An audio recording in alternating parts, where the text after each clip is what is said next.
Hello everyone, welcome back to Midnight Crime Stories. I know many of you enjoy listening to these videos as you fall asleep, so before you drift off, I'd love for you to leave a comment letting me know where in the world you're tuning in from. And if you're enjoying the story, don't forget to like and subscribe. Alright, now let's get comfortable, relax, and dive into tonight's stories.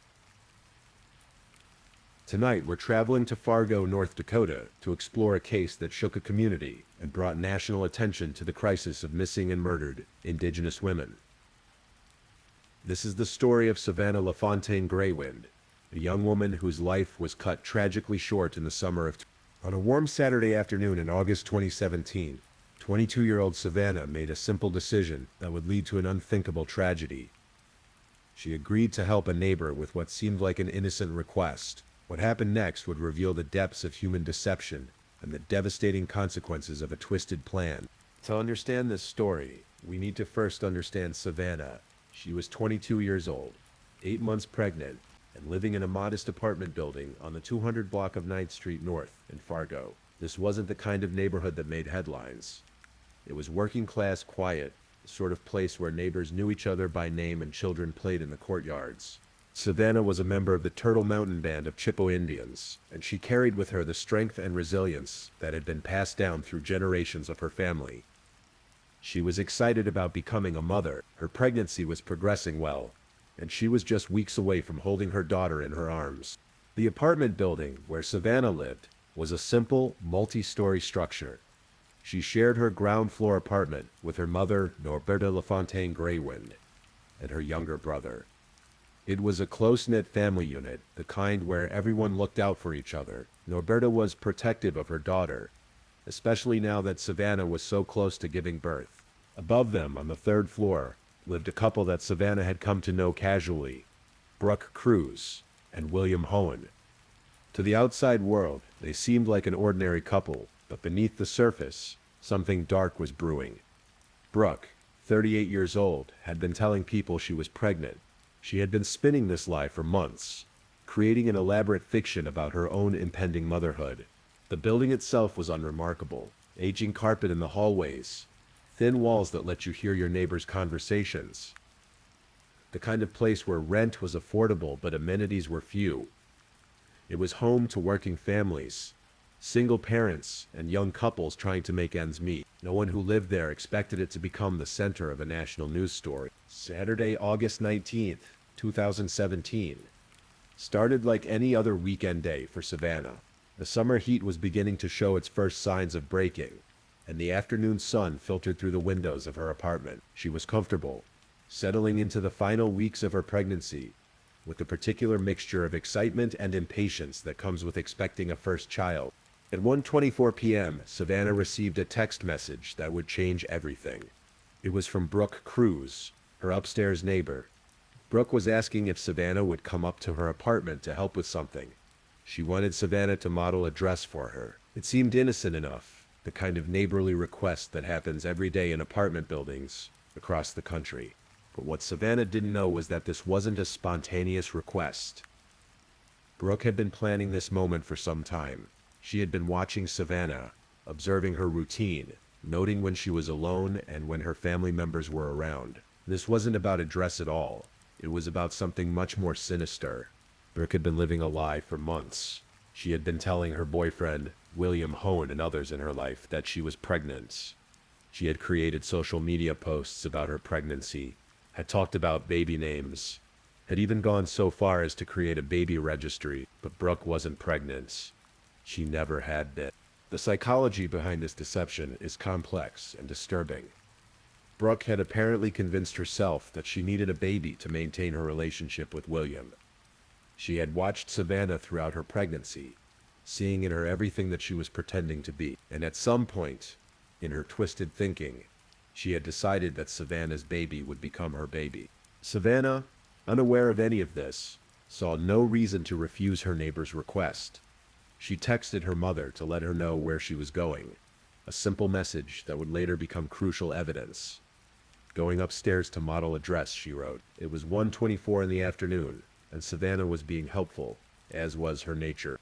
She made her way up the stairs of the apartment building, her pregnant belly making the climb a bit more challenging than it might have been months earlier. She knocked on the door of apartment 3B where Brooke Cruz was waiting. When the door opened, Savannah stepped inside, expecting to spend a few minutes helping her neighbor and then returning to her own apartment. She had no way of knowing that she would never leave that apartment alive. What happened next inside Brooke Cruz's apartment represents one of the most calculated and horrific crimes imaginable. According to the evidence that would later come to light, Brooke had been planning this for some time. She had researched how to perform what's called a cesarean section using internet searches. She had gathered supplies. She had prepared for this moment. When Savannah entered the apartment, Brooke was ready. The exact sequence of events may never be fully known, but what investigators pieced together from evidence and Brooke's own eventual confession paints a picture of premeditated violence. Brooke attacked Savannah shortly after she entered the apartment.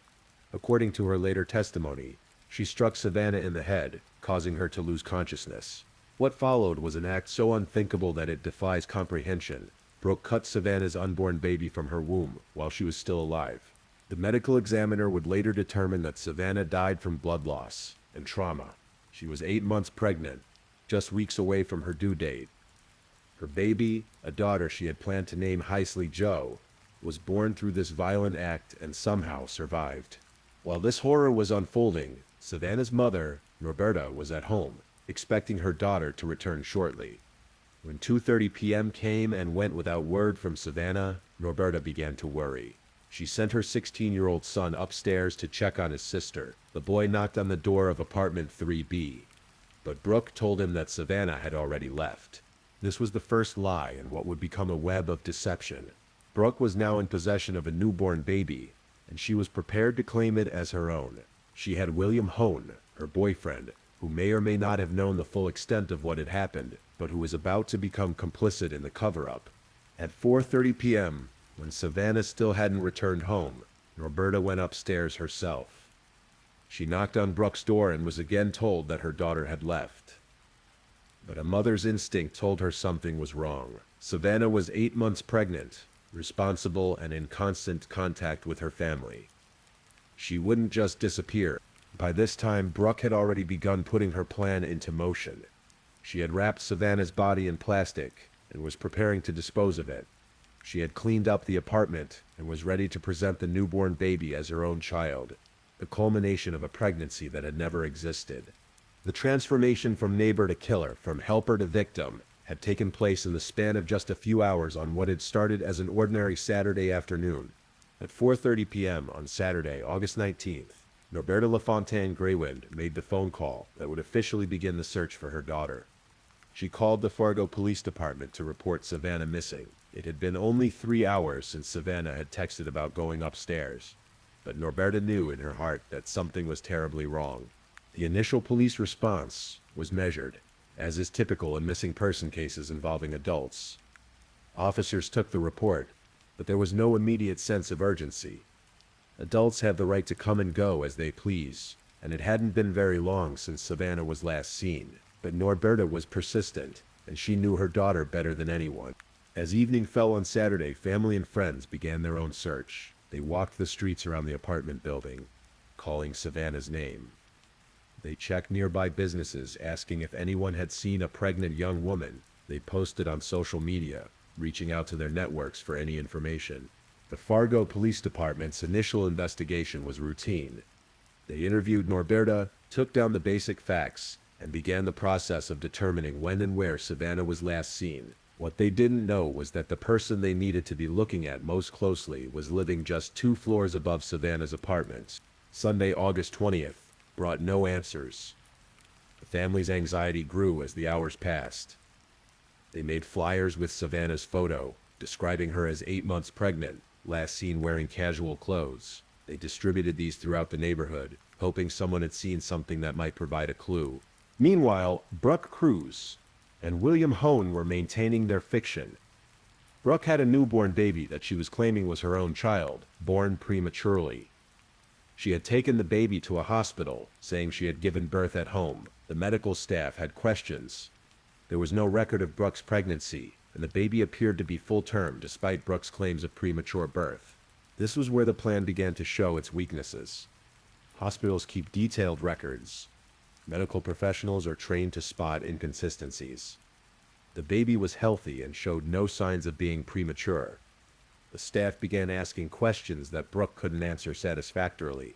At the same time, Savannah's family was growing increasingly desperate.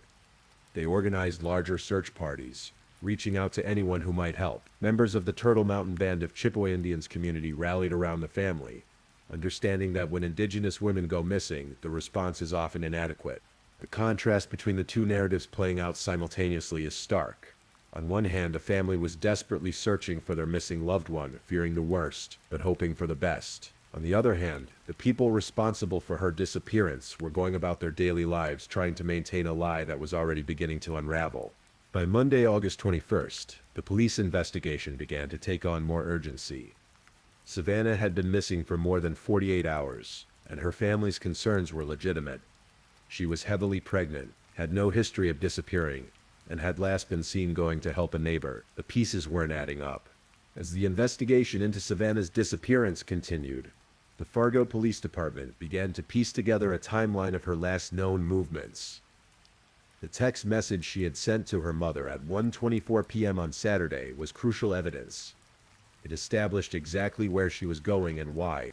Detectives began interviewing residents of the apartment building more thoroughly. They spoke with Brooke Cruz and William Hohen, who maintained that Savannah had come to their apartment briefly and then left. Their story was consistent, but investigators were trained to look for inconsistencies, and they were beginning to find them. The hospital where Brooke had taken the newborn baby was also raising red flags. The medical staff had documented their concerns about Brooke's story. She claimed to have given birth at home, but there were no signs that she had recently given birth. The baby appeared to be full term, not premature as Brooke claimed. Most importantly, there was no record of Brooke ever being pregnant. Hospital social workers were called in to investigate. This is standard procedure when there are questions about a baby's parentage or when the circumstances of a birth are unclear.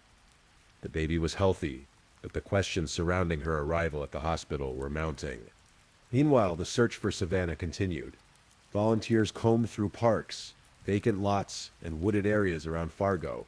The Red River, which runs through the city, was of particular concern. Water searches are always part of missing person investigations, but the river would soon prove to be more significant than anyone initially realized. On Wednesday, August 23rd, the family held a prayer event at Sanford Medical Center in downtown Fargo. They were asking for the public's help and calling on the police to do more. The event drew media attention, and Savannah's story began to spread beyond the immediate Fargo area. This was also when the investigation began to focus more intently on the apartment building where Savannah lives. Police started looking more closely at the movements of all residents on the day she disappeared. They began to notice that Brooke Cruz's story about her pregnancy didn't align with medical records or the observations of other residents.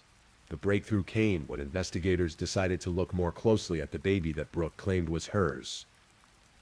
They arranged for DNA testing, which would definitively establish the baby's parentage. If Brooke was telling the truth, the DNA would match hers and William's. If she wasn't, the results would open up a much darker possibility. While waiting for the DNA results, police continued to investigate other aspects of the case. They looked at Brooke's internet search history and found disturbing evidence. She had been researching cesarean sections and childbirth procedures. She had been looking up information about how to perform surgical procedures without medical training. The combination of the hospital's concerns, the suspicious internet searches, and the lack of any evidence that Brooke had actually been pregnant was building a compelling case. But they still needed definitive proof, and they still needed to find Savannah. On Thursday, August 24th, 5 days after Savannah LaFontaine Greywind was last seen alive, kayakers on the Red River made a discovery that would confirm the family's worst fears. They found a body wrapped in plastic, floating in the water near the Cass County line. The body was recovered by the Cass County Sheriff's Office and the Fargo Police Department. While formal identification would take time, the circumstances left little doubt about who had been found. The LaFontaine Greywind family was notified, and their hopes for Savannah's safe return were finally devastatingly extinguished. The same day, DNA results came back confirming what investigators had begun to suspect. The baby that Brooke Cruz claimed was hers was actually Savannah's daughter. The biological evidence was undeniable. Brooke had not given birth to this child. The baby belonged to Savannah LaFontaine Greywind. With this confirmation, the investigation shifted from a missing person case to a homicide investigation. Brooke Cruz and William Hone were arrested. The charges were serious: conspiracy to commit murder, kidnapping, and lying to police officers. The arrest of Brooke and William brought some answers, but also raised new questions. How had this been planned? What exactly had happened in that apartment on Saturday afternoon? And how had they thought they could get away with it? During initial questioning, both Brooke and William maintained their innocence, but the evidence against them was overwhelming. The DNA results, the suspicious internet searches, the inconsistencies in their stories, and the discovery of Savannah's body all pointed to their involvement in her death. The baby, meanwhile, was placed in the care of Child Protective Services while the legal issues surrounding her custody were resolved. She was healthy, having somehow survived the traumatic circumstances of her birth. The family wanted her to come home, but legal procedures had to be followed. The news of the arrests and the discovery of Savannah's body sent shockwaves through the community. The apartment building where this had all taken place became a crime scene, with investigators processing evidence and trying to piece together exactly what had happened. The medical examiner's preliminary findings confirmed that Savannah had died from blood loss and trauma consistent with the removal of a fetus. The full autopsy would provide more details, but the basic facts were already clear. Savannah had been murdered, and her baby had been cut from her womb. The case now moved from investigation to prosecution, but the healing process for Savannah's family was just beginning. The legal proceedings that followed Savannah's murder were complex and emotionally charged. Brooke Cruz and William Hone were charged separately, and their cases would follow different paths through the justice system. Brooke Cruz, faced with overwhelming evidence against her, eventually decided to plead guilty. In December 2017, she pleaded guilty to conspiracy to commit murder and kidnapping. Her plea agreement included a detailed confession of what had happened in her apartment on August 9th. According to Brooke's confession, she had lured Savannah to her apartment with the pretext of modeling a dress. Once Savannah was inside, Brooke attacked her, striking her in the head to render her unconscious. She then performed a crude cesarean section, removing the baby from Savannah's womb. Savannah died from the trauma and blood loss. The confession provided closure in terms of understanding what had happened, but it also revealed the premeditated nature of the crime. This wasn't a spontaneous act of violence. It was a carefully planned murder designed to steal an unborn child. In February 2018, Brooke Cruz was sentenced to life in prison without the possibility of parole. The judge noted the particularly heinous nature of the crime, and the fact that it involved the murder of a pregnant woman. The sentence ensured that Brooke would never again be a threat to society. William Hone's case was more complicated.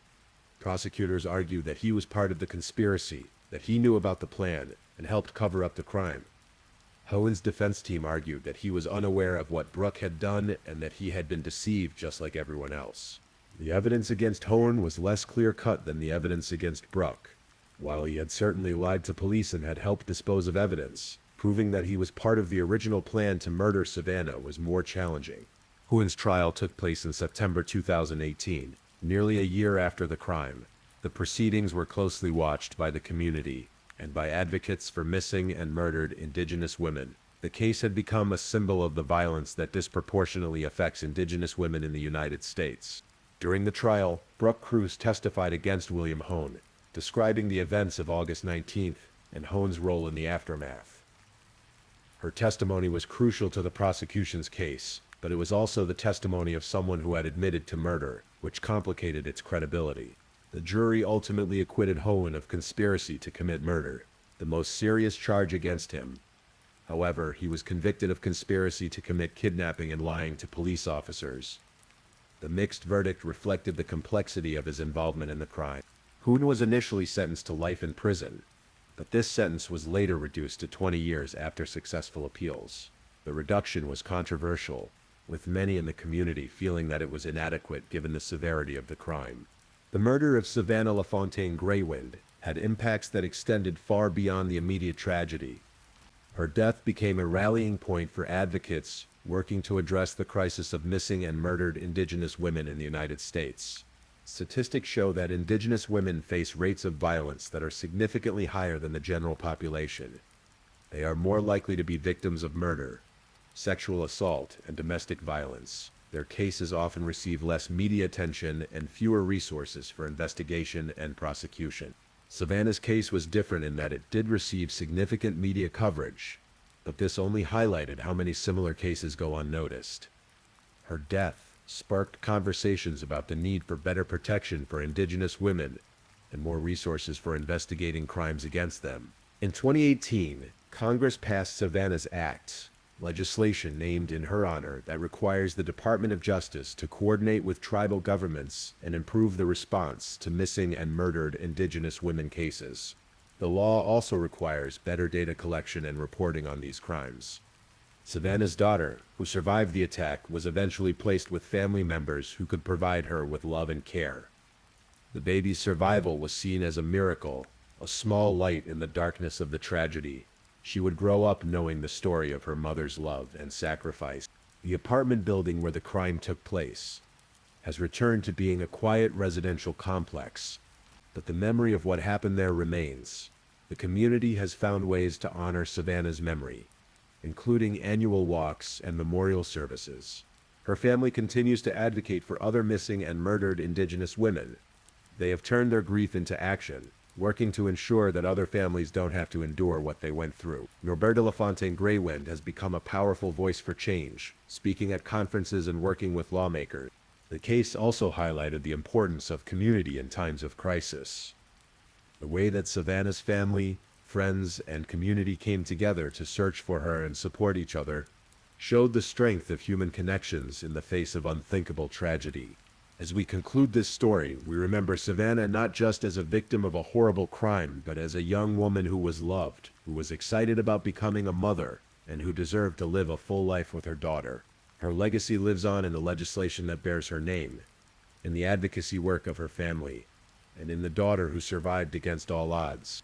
The case of Savannah Greywind reminds us that behind every true crime story is a real person whose life had value, whose death left a hole in the world, and whose memory deserves to be honored. May she rest in peace, and may her story continue to inspire efforts to protect other Indigenous women from violence. Please, I'm putting it out there. If you're still awake and listening, don't forget to comment where you're listening from and the current time in your corner of the world. Also, be sure to like this video and subscribe if you haven't already, so you don't miss our daily true crime stories for sleep. Now, let's move on to our next story. Story 2.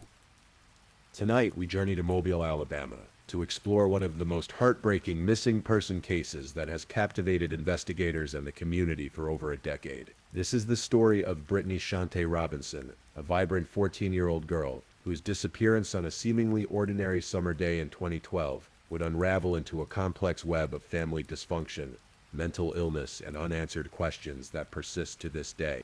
This case, while tragic, reminds us of the importance of family bonds, the fragility of trust, and the enduring hope that even in the darkest mysteries, truth eventually finds its way to light.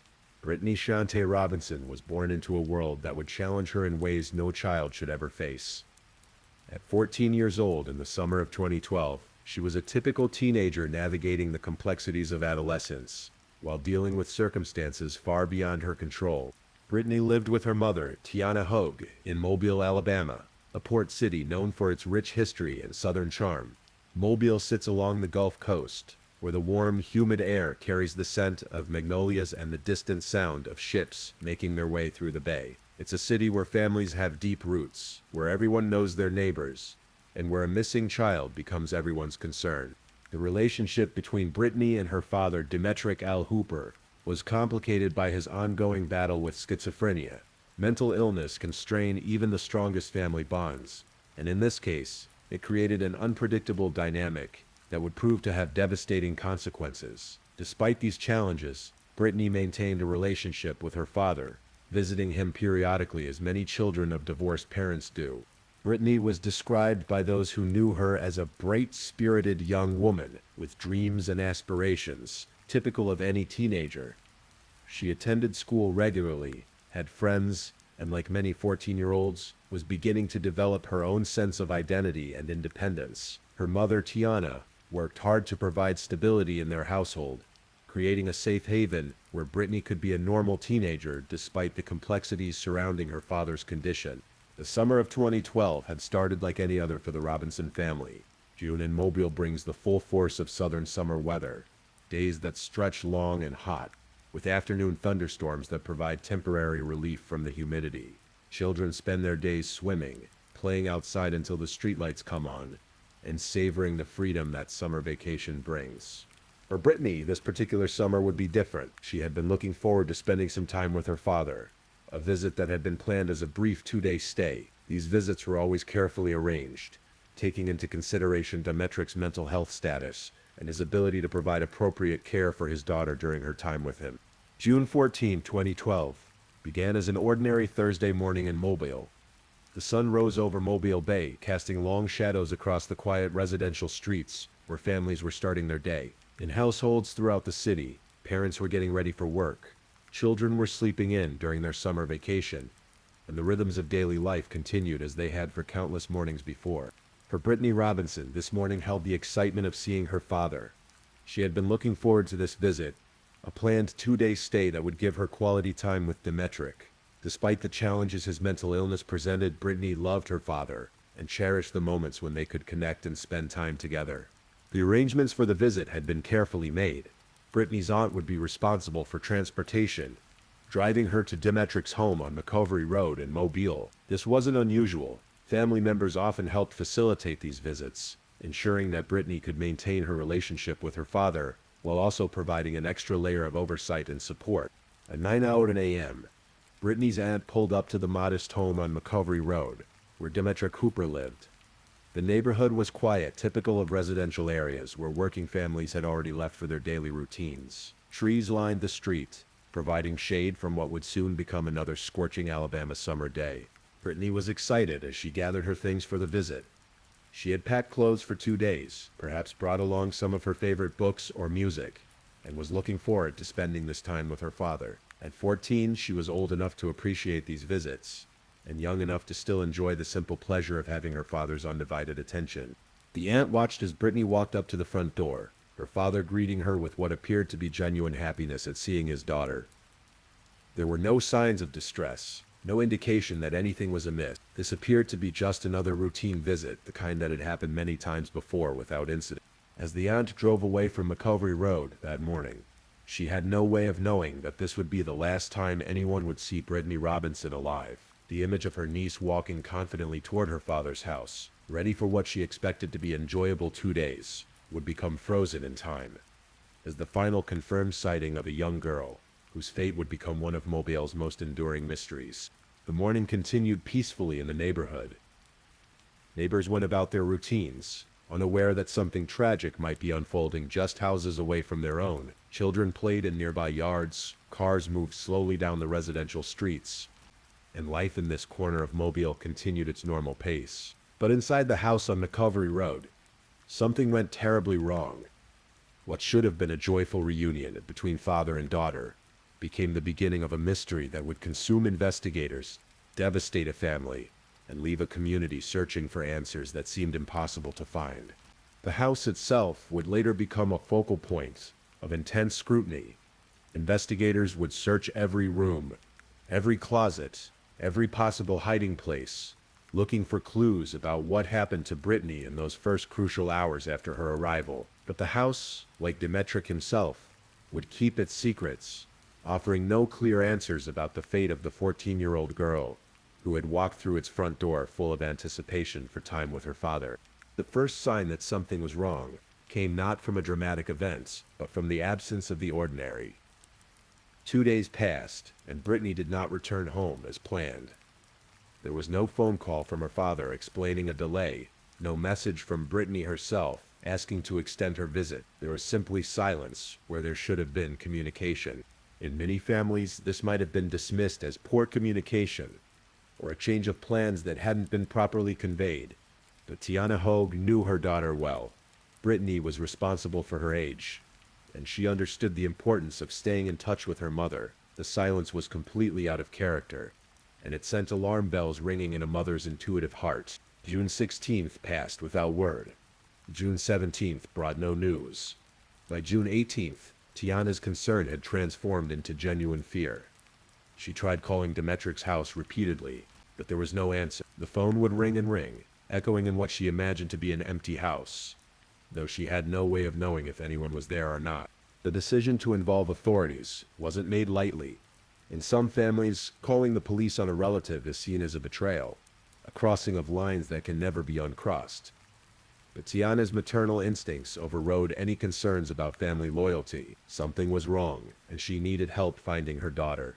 On June 22, 2012, 8 days after Britney was last seen, Tiana Hogue filed a missing person report with the Mobile Police Department. The report officially marked the beginning of what would become one of the department's most challenging and longest-running investigations. Detective work in missing person cases often begins with the last known location and the last people to see the missing individual.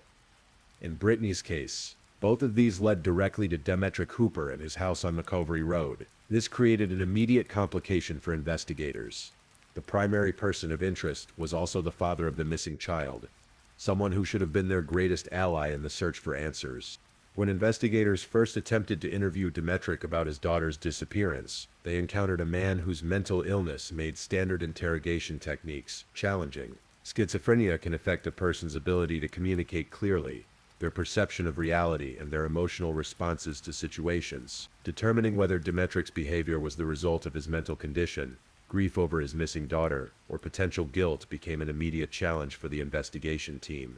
The initial interviews revealed inconsistencies in Demetric's account of Britney's visits. His timeline was unclear. His descriptions of their activities together were vague, and his emotional responses seemed disconnected from the gravity of the situation. However, these same symptoms could be explained by his diagnosed mental illness, making it difficult for investigators to determine what was significant and what was simply the manifestation of his psychological condition. As the days turned into weeks, the case began to attract attention beyond the immediate family. Missing person flyers with Britney's photograph began appearing around Mobile. Her image, a beautiful young girl with bright eyes and a warm smile, became a familiar sight on telephone poles and store windows and on community bulletin boards throughout the city. The media began covering the story, bringing wider attention to Britney's disappearance. Local news stations featured her case in their evening broadcasts. Newspapers ran articles about the missing teenager, and social media began spreading information about the search for answers. With each passing day, the community's investment in finding Britney grew stronger, even as the chances of finding her alive grew statistically smaller. The investigation took a dramatic turn when detectives made a discovery that would forever change the direction of their search. Demetric Hooper had left Mobile shortly after Britney's disappearance, abandoning his home on McCovery Road and effectively disappearing himself. This development was significant for several reasons. First, it suggested consciousness of guilt. Innocent people typically don't flee when their loved ones go missing. Second, it made Demetric unavailable for follow-up questioning, at a crucial time when investigators needed to clarify the inconsistencies in his initial statements. Third, it demonstrated a level of planning and forethought that seemed inconsistent with someone experiencing a mental health crisis. The timing of Demetric's departure was particularly troubling.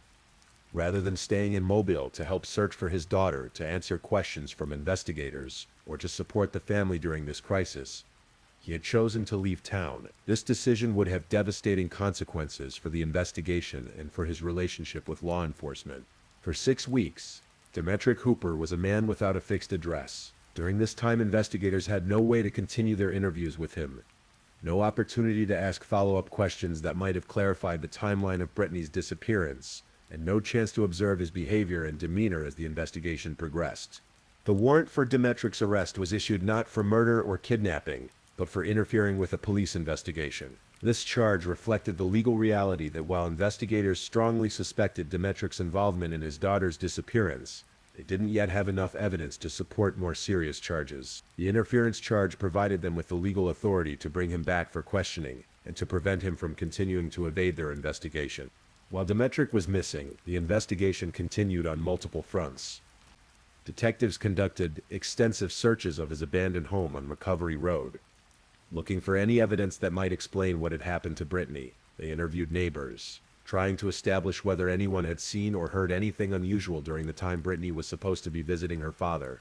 The searches of the house were thorough and methodical. Investigators looked for signs of violence, evidence of a struggle, or any indication of what might have happened to Britney during her visit. They examined the floors for bloodstains, checked walls for damage that might indicate a violent altercation, and searched for any personal belongings that Britney might have left behind. These searches would prove frustrating for investigators.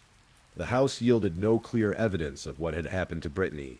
There were no obvious signs of violence, no clear indicators of where she might have gone, and no physical evidence that definitively proved she had been harmed. The absence of evidence, however, was not evidence of absence. It simply meant that whatever had happened to Britney had either occurred elsewhere or had been carefully concealed.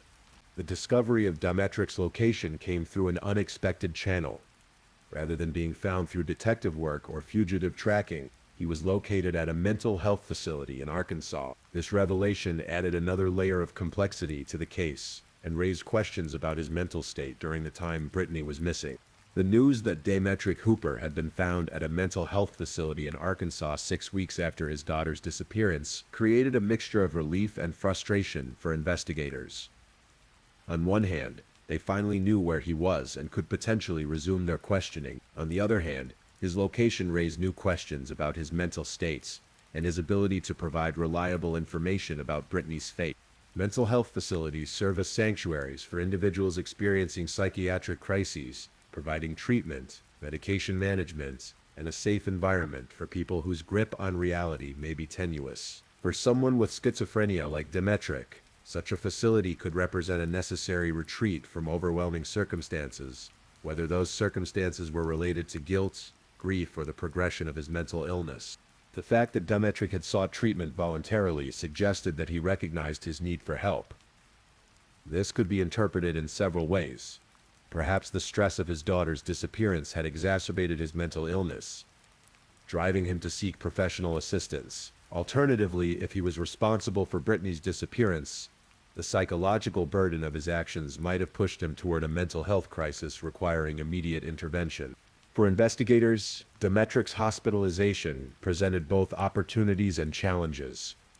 The opportunity lay in the possibility that proper medication and therapeutic intervention might help him provide clearer, more consistent information about the events surrounding Britney's disappearance. The challenge was that anything he said while in treatment might be influenced by his mental illness, medication effects, or the therapeutic environment itself. The legal implications of Demetric's mental health status were also significant. In criminal proceedings, a defendant's mental competency is crucial to determining their ability to understand charges against them and assist in their own defense. If Demetric's mental illness was severe enough to impair his understanding of reality, it could complicate any future prosecution related to Britney's case. During this period, the investigation continued without Demetric's direct involvement. Detectives expanded their search efforts, conducted additional interviews with family members and acquaintances, and explored alternative theories about what might have happened to Britney. They looked into her social media accounts, interviewed her friends, and investigated whether there might have been someone else in her life who could have been involved in her disappearance. The community support for finding Britney remained strong during these weeks. Volunteer search parties combed through wooded areas around Mobile, checking abandoned buildings, searching near waterways, and following up on tips from citizens who thought they might have seen something relevant to the case. These grassroots efforts demonstrated the deep impact Britney's disappearance had on the community and the determination of ordinary citizens to help find answers. Social media played an increasingly important role in keeping Britney's case in the public eye. Facebook pages dedicated to finding her attracted thousands of followers who shared her photograph, discussed theories about her disappearance, and provided emotional support to her family. These online communities became virtual gathering places for people invested in seeing justice for Britney and closure for her family. The passage of time during Demetric's absence also had practical implications for the investigation. Memories fade, physical evidence can deteriorate or be lost, and witnesses may become less available or less reliable. Each day that passed without answers made the case more challenging to solve and reduced the likelihood of finding Britney alive. As 2012 turned into 2013 and then into 2014, Britney Robinson's case began the unfortunate transition from active investigation to cold case status. This doesn't mean that investigators stopped caring or stopped working on the case, but rather that the immediate leads had been exhausted and the case no longer received daily attention from detectives. Cold cases are a heartbreaking reality in law enforcement. They represent families left without answers, communities left without closure, and investigators left with a frustrating knowledge that somewhere, somehow, there are answers that remain just out of reach. For Britney's family, each passing year brought the dual burden of grief and uncertainty, never knowing whether to mourn her as deceased or continue hoping for her return. Tiana Hogue faced the unimaginable challenge of living in limbo. How does a mother cope with not knowing whether her child is alive or dead? How does she navigate birthdays, holidays, and ordinary days when every moment is shadowed by questions about her daughter's fate? The psychological toll of having a missing child is immense, often described as a form of ambiguous loss that prevents the normal grieving process. During these years, advances in technology and investigative techniques offered new possibilities for cold cases. DNA analysis became more sophisticated, database searches became more comprehensive, and social media provided new ways to keep cases in the public eye. However, these advances could only help if there was physical evidence to analyze or new information to pursue. The lack of Britney's body presented unique challenges for the investigation. Without physical remains, it was impossible to determine definitively what had happened to her, when it had happened, or where it had occurred.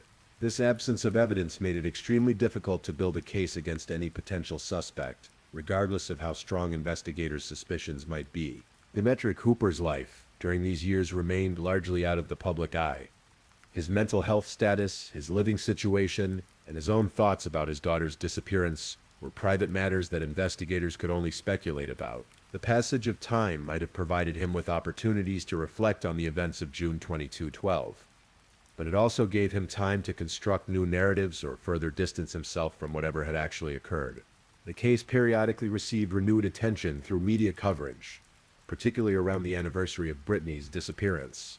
These annual remembrances served multiple purposes. They kept the case in the public consciousness, they provided opportunities for new witnesses to come forward, and they reminded investigators that this case remained unsolved and deserving of continued attention. Age progression photographs became an important tool in keeping Britney's case alive. These computer-generated images showed what she might look like as she grew older, transforming from the 14-year-old girl who had disappeared into young woman she would have become. These images were distributed widely, appearing on missing person websites, social media platforms, and in law enforcement databases. The National Center for Missing and Exploited Children became involved in Britney's case, bringing national attention and resources to the search for answers. Their involvement meant that Britney's case was included in national databases, shared with law enforcement agencies across the country, and featured in their ongoing efforts to locate missing children. As the years passed, statistical reality became increasingly difficult for Britney's family to ignore. The longer a person remains missing, particularly a child, the less likely they are to be found alive. While families never want to give up hope, they also must find ways to cope with the probability that their loved one may never return home. By 2022, Britney Robinson had been missing for 10 years. She would have been 24 years old, potentially finished with college, maybe starting a career, perhaps in a relationship, or even starting a family of her own. Instead, she remained frozen in time as the 14-year-old girl who had walked into her father's house on McCovery Road and never walked out. The 10th anniversary of Britney's disappearance brought renewed media attention to the case. Local news stations ran retrospective pieces about the investigation, interviews with family members, and updates on any new developments. These anniversary stories served as important reminders that despite the passage of time, Britney's case remained unsolved and her family continued to seek answers. During this decade, investigative techniques had evolved significantly.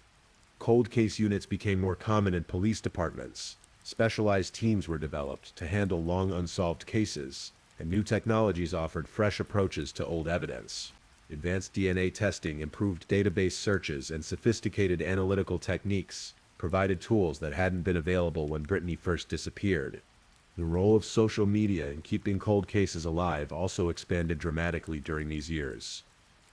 Facebook groups, Twitter campaigns, and dedicated websites kept Britney's story circulating online, reaching new audiences who might have information relevant to the case. These platforms also provided spaces for armchair detectives and true crime enthusiasts to discuss theories, share information, and maintain pressure for continued investigation. For investigators, the passage of time brought both challenges and opportunities. Witnesses' memories faded, physical evidence deteriorated, and some individuals who might have had relevant information passed away. However, time also sometimes loosened tongues. People who had been afraid to speak initially might become more willing to share information years later. And changing relationships might make former allies willing to reveal previously protected secrets. The evolution of Demetric Hooper's legal situation during these years also played a role in the ongoing investigation. His mental health status, any additional legal troubles he might have encountered, and his living situation all remained factors that investigators had to consider when evaluating the case and planning their approach to seeking new information. Britney's mother, Tiana, faced the ongoing challenge of keeping her daughter's memory alive while also trying to build some semblance of a normal life for herself. The anniversaries were particularly difficult, bringing renewed attention to the case but also reopening emotional wounds that never fully healed. The support of family, friends, and the community became crucial in helping her navigate these difficult milestones. The case also became part of Mobile's collective memory, one of those stories that longtime residents remember and discuss when conversation turns to local mysteries. Britney's photograph became a familiar image in the community, a reminder of a young life cut short and a family's ongoing search for answers. True crime podcasts and television shows occasionally featured Britney's case, bringing it to national audiences and potentially reaching people who might have relevant information. These media presentations served the dual purpose of keeping the case alive in the public consciousness and providing new avenues for tips and information to reach investigators. As the 10-year mark passed, the question of whether Britney's case would ever be solved became more pressing. Cold cases can remain dormant for decades before new information emerges, but they can also remain forever unsolved, becoming part of a community's collection of enduring mysteries. In 2023, more than 11 years after Britney Robinson's disappearance, the case took an unexpected turn. Demetric Hooper, who had been living quietly in Oklahoma, found himself in legal trouble on unrelated charges. He was arrested on charges of assault with a dangerous weapon and burglary, accusations that had nothing to do with his daughter's disappearance, but would prove to be the catalyst for renewed attention to Britney's case.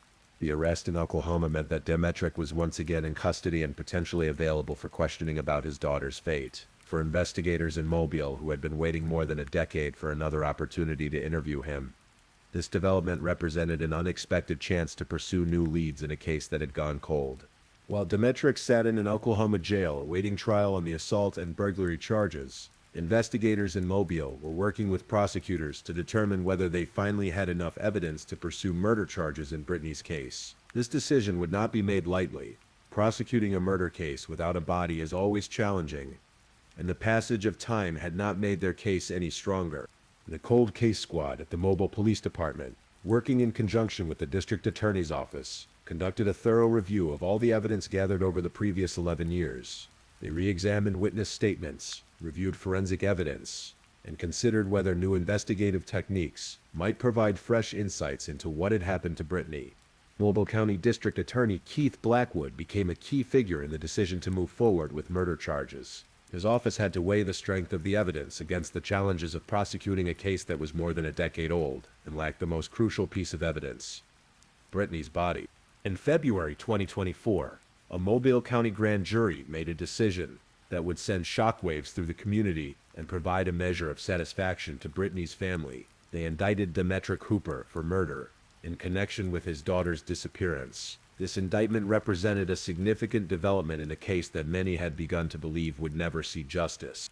The decision to pursue murder charges was based on what prosecutors described as the cumulative weight of evidence and the passage of time itself. District Attorney Blackwood stated that the length of time Britney had been missing made it increasingly certain that she was no longer alive, and that the evidence pointed to her father as the person responsible for her death. The indictment meant that Demetric would face extradition from Oklahoma back to Mobile to stand trial for his daughter's murder. This legal process would bring him back to the city where Britney had disappeared, where her family still lived, and where a community had been waiting more than a decade for answers about what had happened to the bright, promising young woman whose life had been cut tragically short. For Britney's family, the indictment represented a bittersweet victory. While they were gratified that charges had finally been filed, the indictment also meant accepting the legal reality that Britney was presumed dead, after more than 11 years of hoping against hope that she might somehow still be alive. They now had to confront the likelihood that she had died shortly after her disappearance. And the community response to the indictment was largely supportive, with many residents expressing satisfaction that the case was finally moving forward in the legal system. However, there was also recognition that an indictment is not a conviction, and that the prosecution would face significant challenges in proving their case beyond a reasonable doubt. The legal proceedings that followed Demetric Hooper's indictment unfolded with the careful deliberation that characterizes the American justice system. After being extradited from Oklahoma back to Mobile in May 2024, Demetric found himself facing the most serious charge possible in connection with his daughter's disappearance. The case presented unique challenges for both the prosecution and the defense. For prosecutors, the absence of Britney's body meant they had to build their case on circumstantial evidence, witness testimony, and the cumulative weight of suspicious circumstances surrounding her disappearance. For the defense, Demetric's mental illness provided both an explanation for his behavior and a potential complicating factor in his ability to assist in his own defense. The trial, when it finally took place, captivated the Mobile community.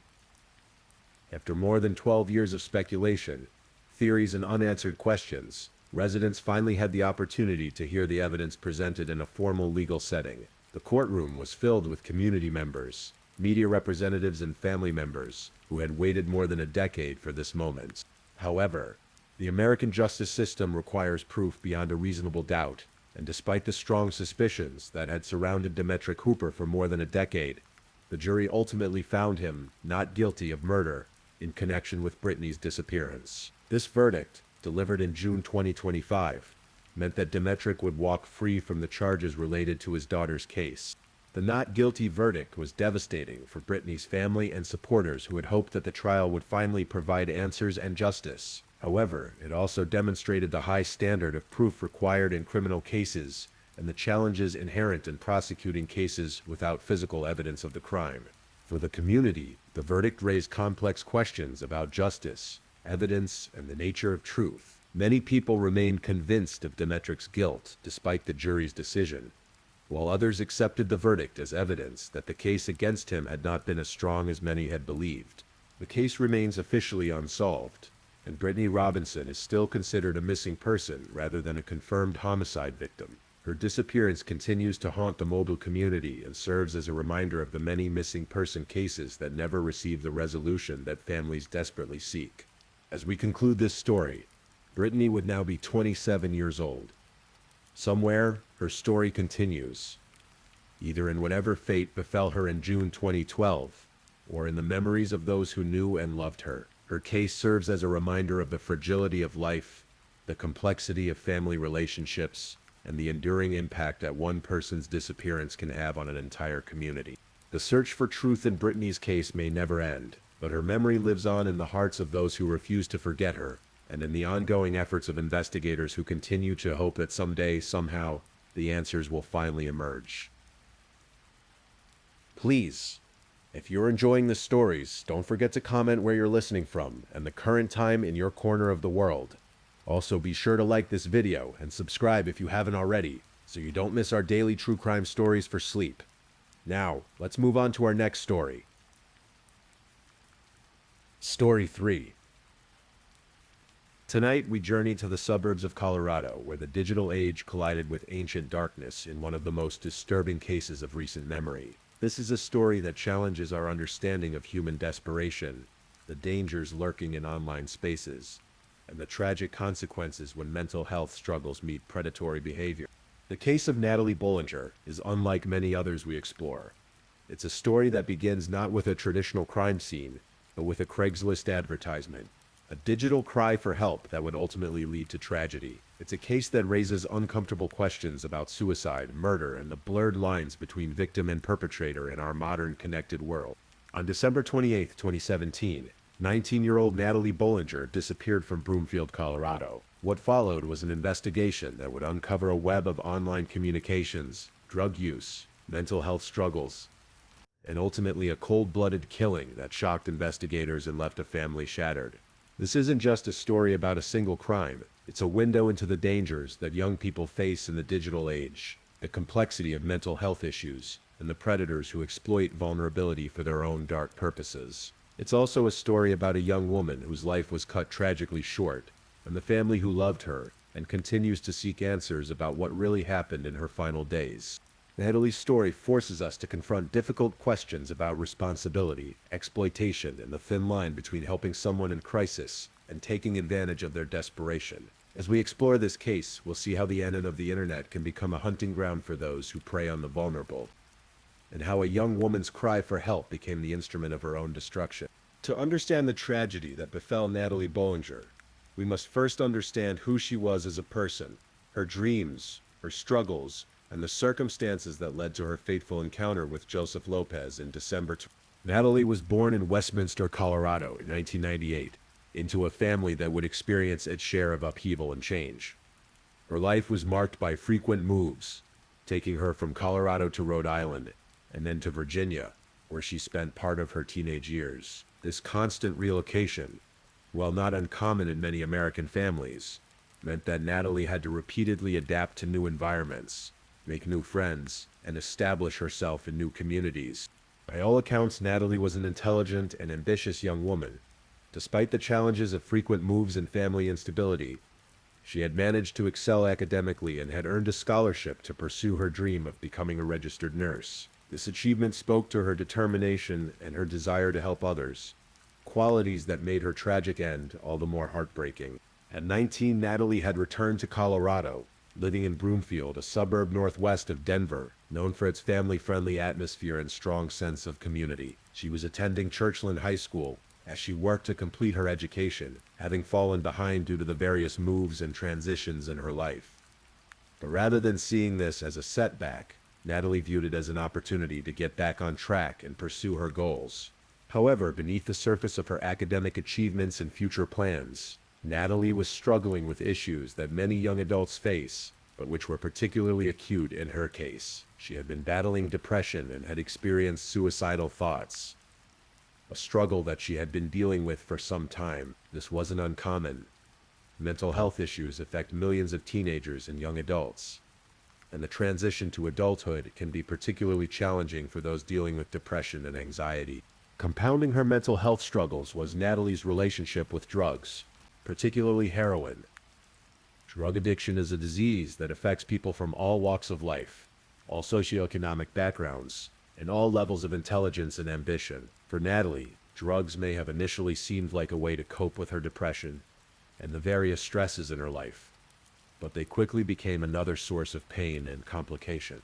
The combination of mental health issues and drug addiction created a perfect storm in Natalie's life. She was dealing with the normal pressures of being a teenager, school, relationships, family dynamics, and planning for the future, while also battling depression and the physical and psychological demands of addiction. This combination often leaves young people feeling hopeless, isolated, and desperate for relief from their pain.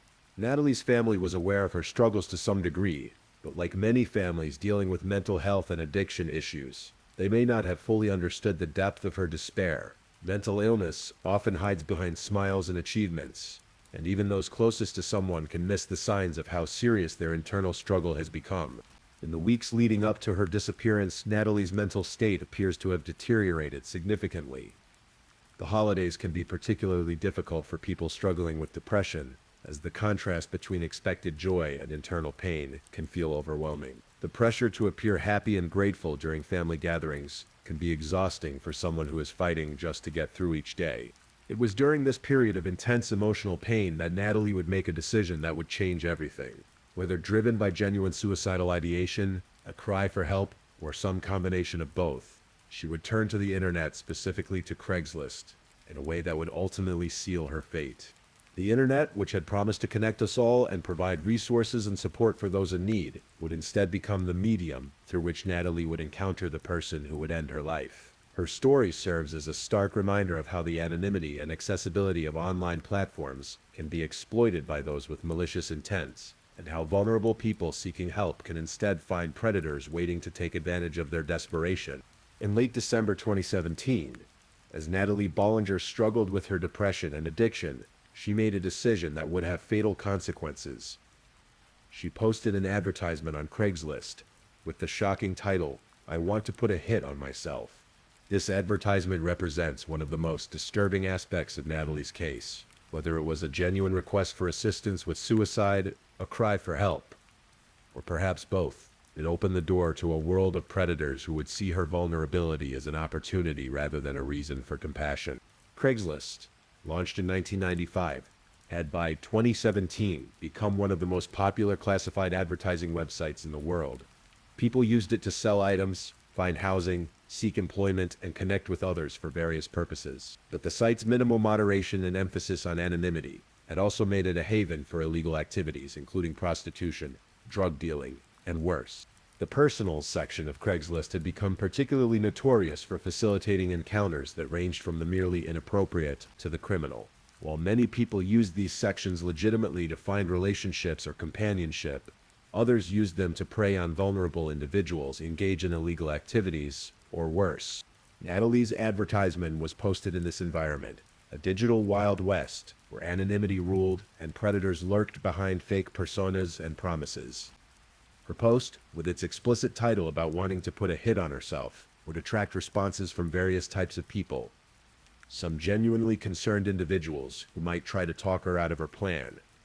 Others who were simply curious or disturbed by the request. And unfortunately, predators who saw an opportunity to exploit a vulnerable young woman.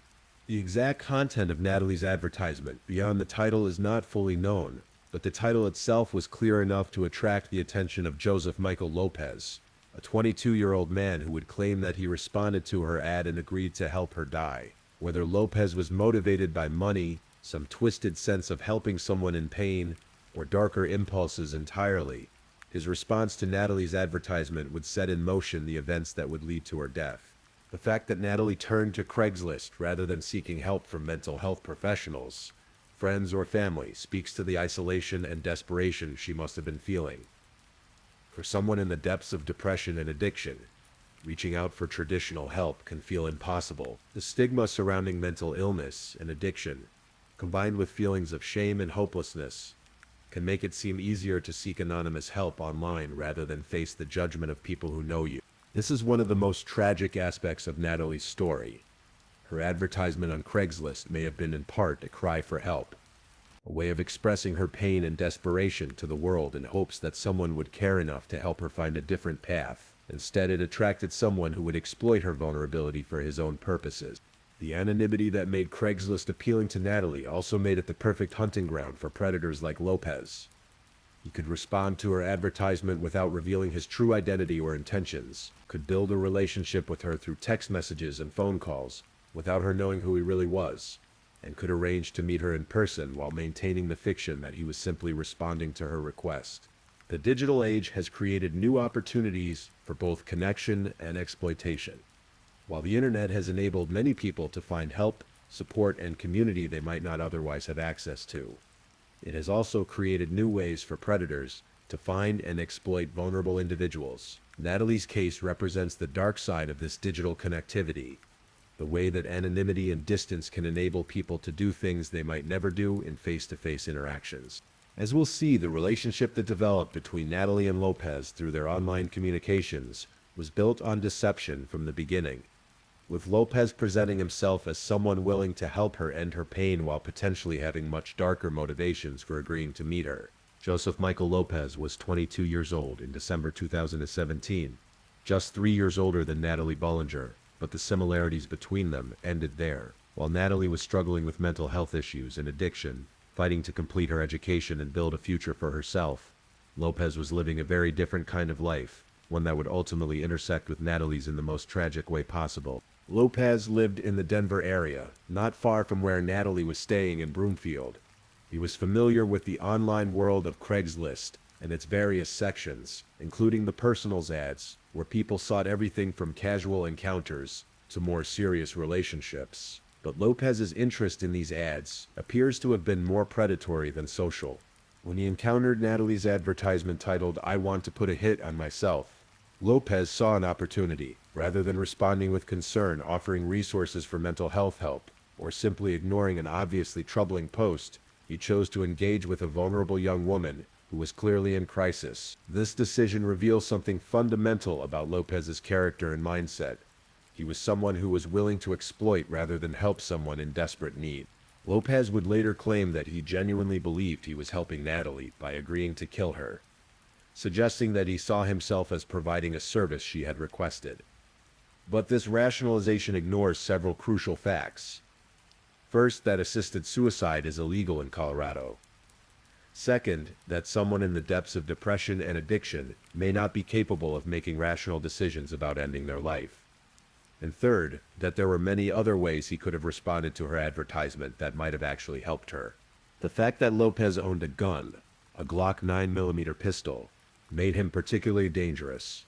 Gun ownership is legal and common in Colorado, but in the hands of someone willing to kill a vulnerable young woman, it became the instrument of tragedy. Lopez's possession of this weapon meant that when he agreed to meet Natalie, he came prepared to follow through on whatever plan they discussed.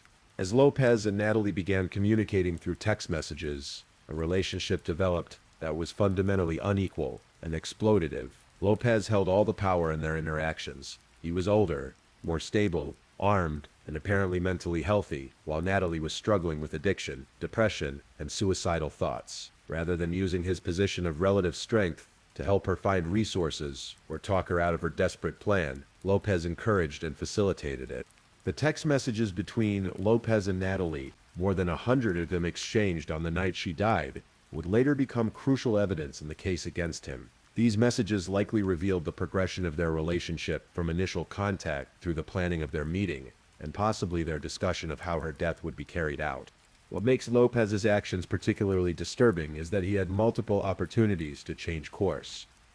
Every text message exchange was a chance to express concern for Natalie's welfare, to suggest she seek professional help, or to simply stop communicating with her. Instead, he continued to engage with her plans, and ultimately agreed to meet her in person. The question of Lopez's motivation remains one of the most troubling aspects of this case. Did he genuinely believe he was helping someone who wanted to die? Was he motivated by money? Did he see this as an opportunity to kill someone without consequences, believing that Natalie's own advertisement would provide him with legal cover? Or were there darker, more twisted motivations that drove him to respond to a suicidal teenager's cry for help with violence? Whatever his motivation, Lopez's actions represent a fundamental failure of human decency and compassion. When confronted with someone in crisis, he chose exploitation over empathy, violence over help. His decision to arm himself and meet with a vulnerable teenager would ultimately destroy 2 lives. Natalie's through her death and his own through the consequences of his choices. The fact that Lopez was willing to kill someone he had only communicated with online speaks to the dehumanizing effect of digital interactions. It's easier to harm someone when you haven't looked them in the eye, when you don't know their family, when you've never seen them laugh or cry. The distance created by online communication may have made it easier for Lopez to see Natalie not as a human being in need of help, but as an opportunity or a problem to be solved through violence. On the evening of December 28, 2017, Natalie Bolinger and Joseph Lopez arranged to meet in person. This meeting, planned through their extensive text message exchanges, would be the culmination of their online relationship and would end with Natalie's death along a remote stretch of Riverdale Road in rural Adams County, Colorado. The location chosen for their meeting was telling. Riverdale Road runs through a sparsely populated area of Adams County away from the suburban neighborhoods where both Natalie and Lopez lived. This remote location provided privacy for whatever they had planned, but it also meant that there would be no witnesses to what actually transpired between them, no chance for intervention by concerned bystanders, and no immediate help available if Natalie changed her mind about her plans. The choice of such an isolated location raises questions about the true nature of what Lopez and Natalie had discussed. If this was genuinely an assisted suicide requested by Natalie, why choose such a remote location? If Lopez truly believed he was helping someone end their suffering, why the need for such secrecy and isolation? The location suggests that Lopez was well aware that what he was planning to do was illegal, and that he wanted to minimize the chances of being caught or interrupted. What exactly happened during their meeting may never be fully known, as Lopez's account is the only version of events we have, and his credibility is obviously questionable given his actions. According to Lopez's later statements to police, Natalie had requested that he kill her, and he had agreed to do so. He claimed that she had given him money for the service, and that he had shot her in the head with his Glock 9mm pistol that she had requested. But even Lopez's own account raises troubling questions.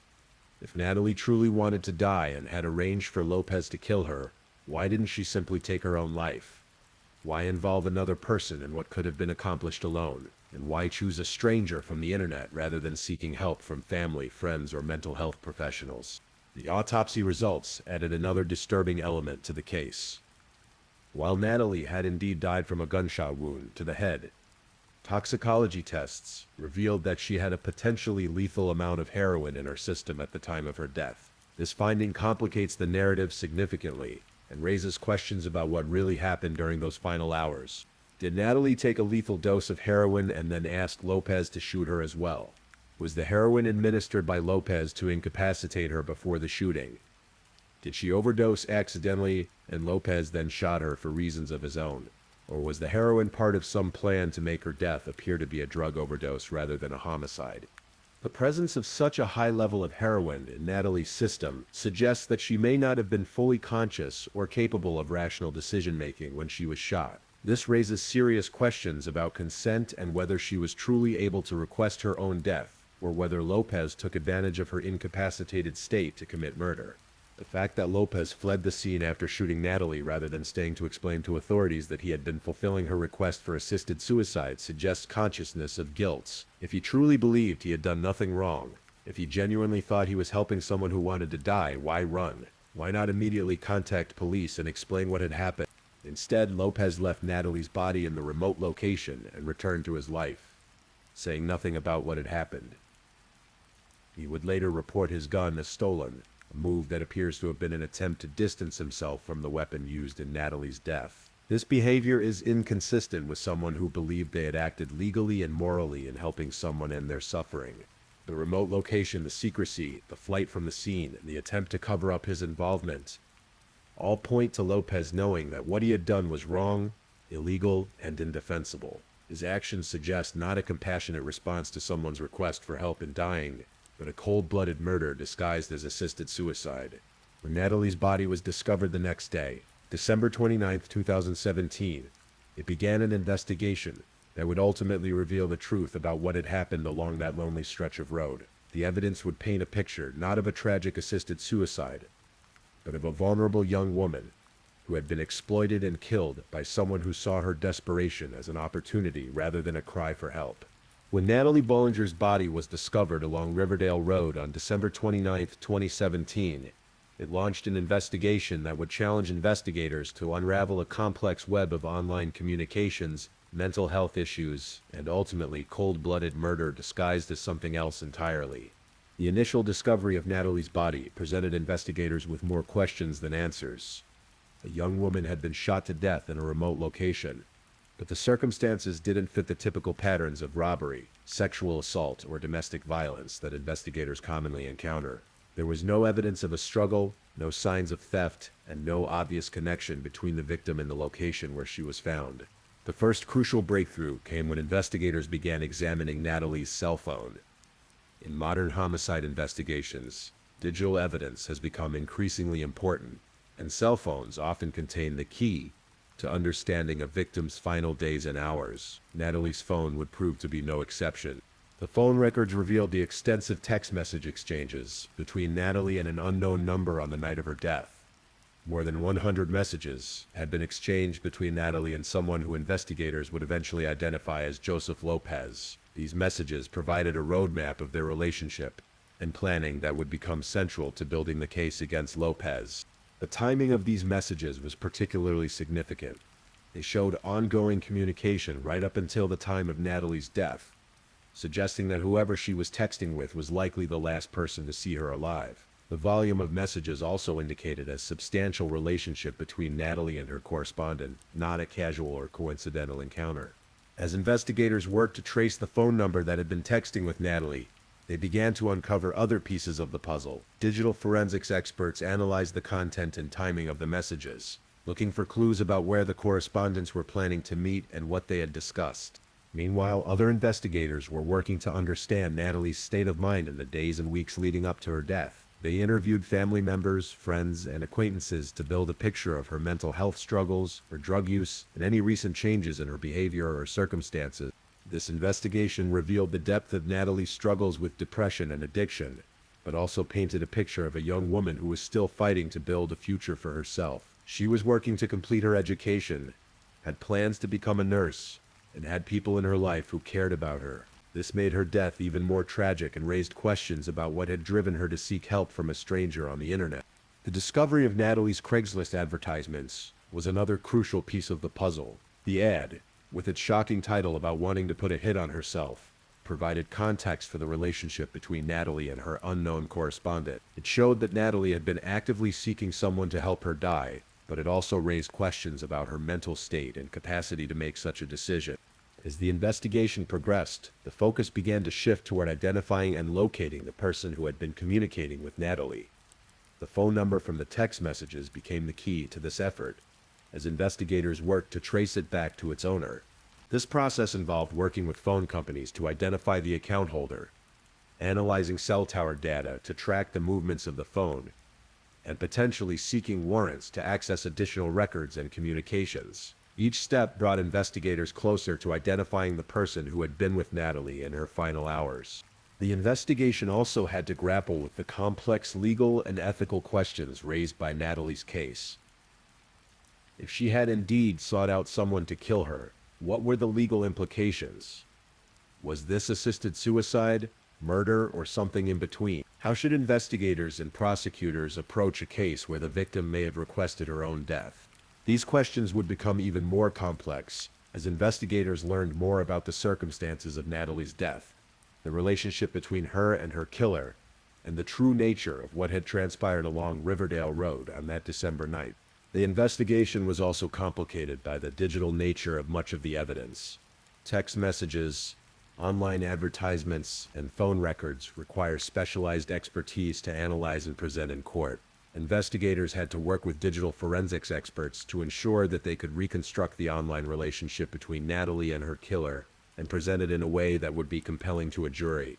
As the pieces of the puzzle began to come together, investigators started to develop a clearer picture of what had happened to Natalie Bolinger and who was responsible for her death. The breakthrough in the Natalie Bolinger case came when investigators successfully traced the phone number that had been used to exchange more than 100 text messages with Natalie on the night of her death. This digital trail would lead them directly to Joseph Michael Lopez and begin to unravel his carefully constructed story about what had happened along Riverdale Road. Detective Matthew Peterson of the Adams County Sheriff's Office became the lead investigator on the case, and his methodical approach to following the digital evidence would prove crucial to solving Natalie's murder. Peterson and his team worked tirelessly to trace the phone communications and build a comprehensive picture of the relationship between Natalie and her killer. When investigators identified Lopez as the owner of the phone number, they began conducting surveillance and gathering additional evidence about his activities around the time of Natalie's death. They discovered that Lopez had reported his Glock 9mm pistol as stolen shortly after Natalie's murder, a suspicious coincidence that suggested he was trying to distance himself from the weapon used in the crime. The timing of Lopez's gun theft report was particularly damning.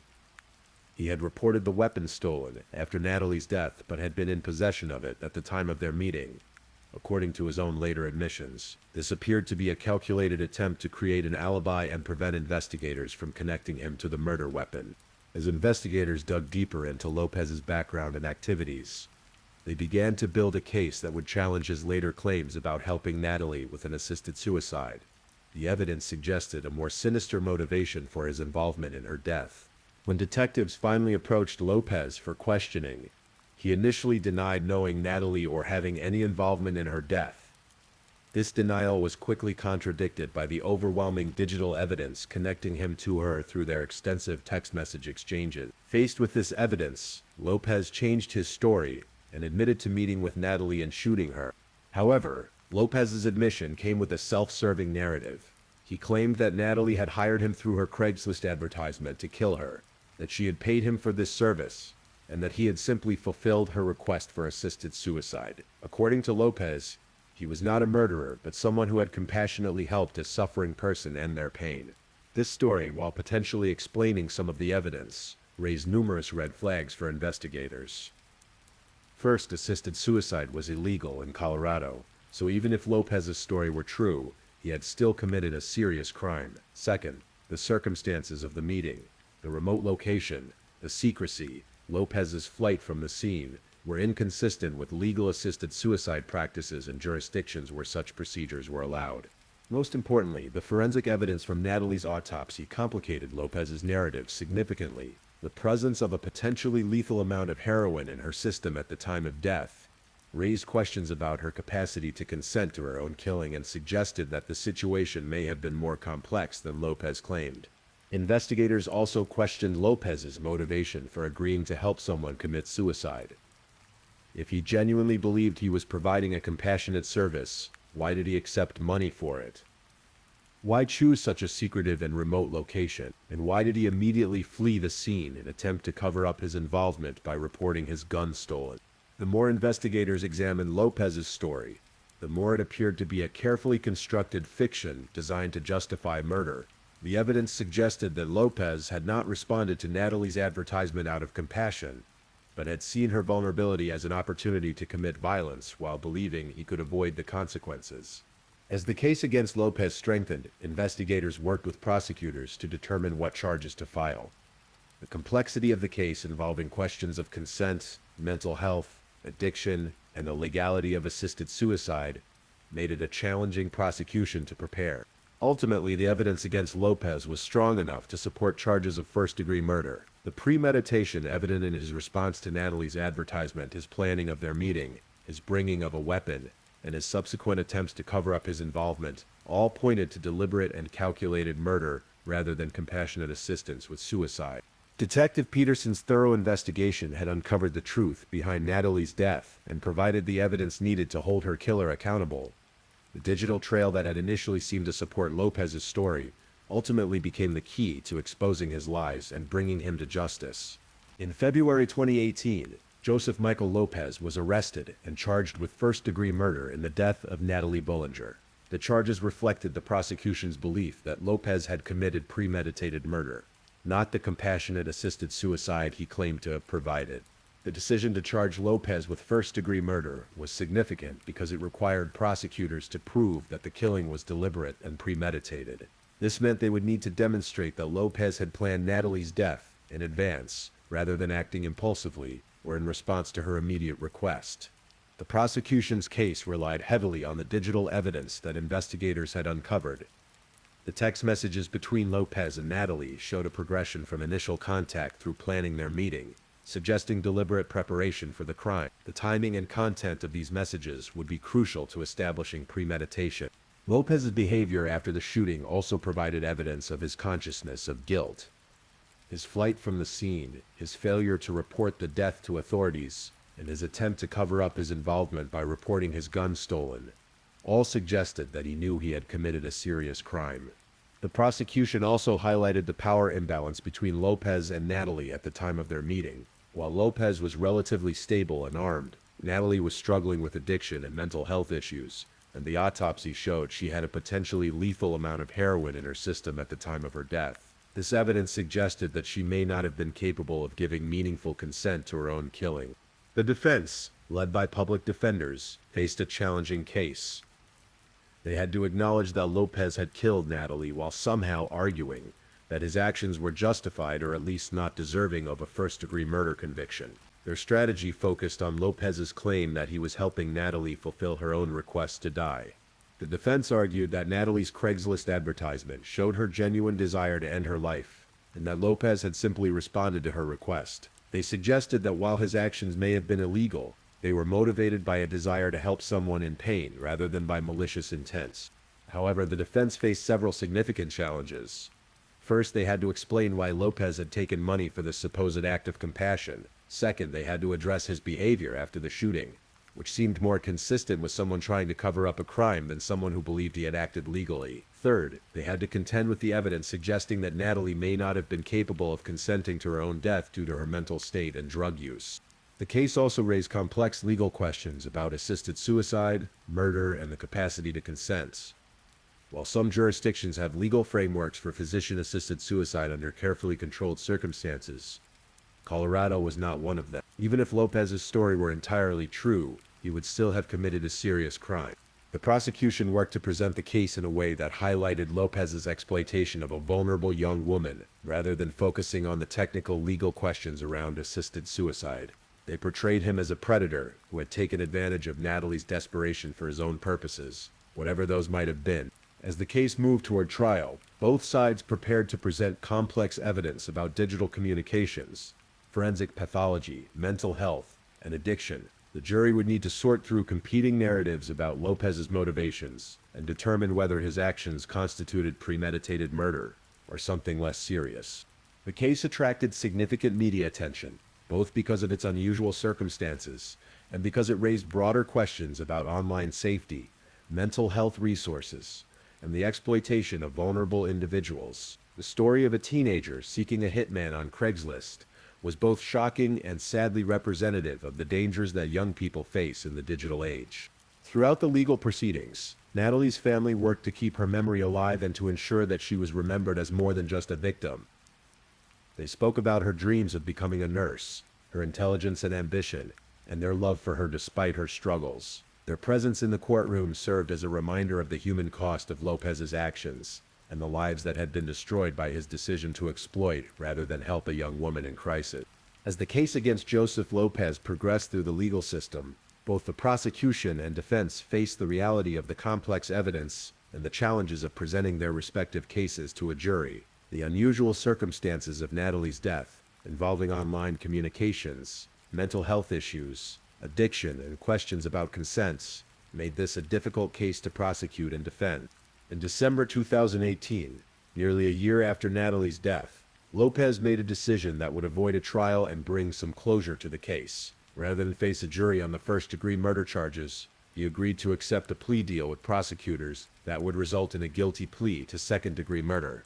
The plea agreement represented a compromise between the prosecution's desire to hold Lopez accountable for Natalie's death and the practical realities of securing a conviction in such a complex case. Second-degree murder, while a serious felony, carries different legal standards than first-degree murder, and acknowledges that while the killing was intentional, it may not have been premeditated in the traditional sense.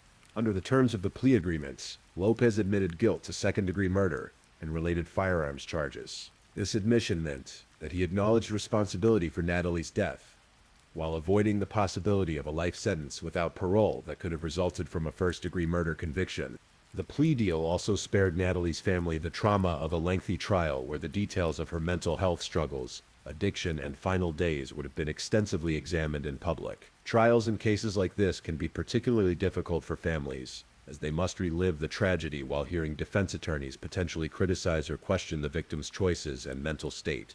When Lopez appeared for sentencing, the court heard impact statements from Natalie's family that painted a picture of a young woman whose life had been cut tragically short. Her father, Ted Bolinger, spoke about the devastation her death had caused and the potential she had shown despite her struggles. The family's statements highlighted not just their loss, but their love for Natalie and their belief that she deserved better than the exploitation she had encountered in her final days.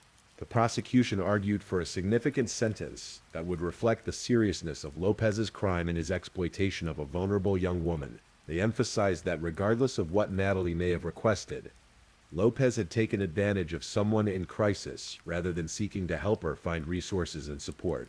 In January 2019, Lopez was sentenced to 48 years in prison with the possibility of parole. The sentence reflected the court's view that Lopez's actions constituted a serious crime that warranted significant punishment, while acknowledging the complex circumstances surrounding Natalie's death.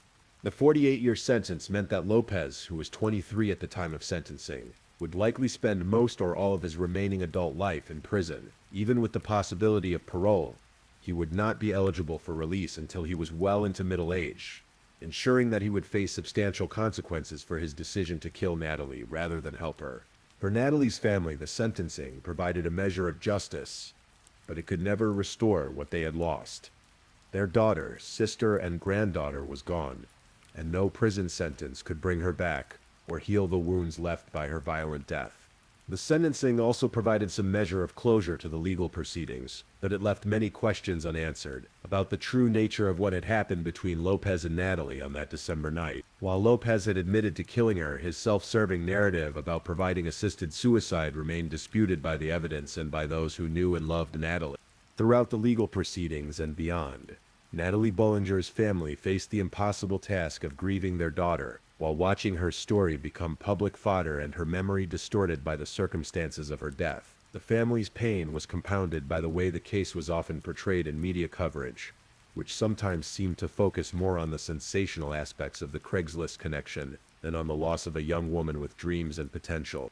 Natalie's mother, Rose Self, spoke powerfully about her daughter in the aftermath of the sentencing. "I'm proud she was mine," she told reporters. All of the work that she had done and all of the plans she made and everything, she was about to get catapulted into all of that. And she was super excited for her life. These words painted a picture of a young woman who, despite her struggles, had been looking forward to her future and working toward her goals. The family's statements during the legal proceedings revealed the complexity of their grief. They mourned not just the loss of Natalie's life, but the loss of the person she could have become. Her dreams of becoming a nurse, her intelligence, her caring nature, all of these qualities were cut short by Lopez's decision to exploit rather than help her in her moment of crisis. Rose Self lived in Portsmouth, Virginia, but had maintained a close relationship with her daughter, despite the geographical distance. The family had to navigate their grief, while also dealing with the media attention and public speculation about Natalie's mental state and the circumstances of her death. This added layer of public scrutiny made their mourning even more difficult. The case also highlighted the additional trauma that families face when their loved one's death becomes the subject of true crime fascination. Social media played a significant role in the investigation and public discussion of Natalie's case, with Facebook and other platforms becoming venues for both helpful information sharing and harmful speculation. The family had to watch as strangers debated their daughter's state of mind, questioned her decisions, and offered theories about what had really happened. Some family members revealed additional context that painted an even more troubling picture of Natalie's final weeks. Reports indicated that Natalie had been dealing with a stalker and had been granted a permanent restraining order against this individual just over 2 weeks before she disappeared.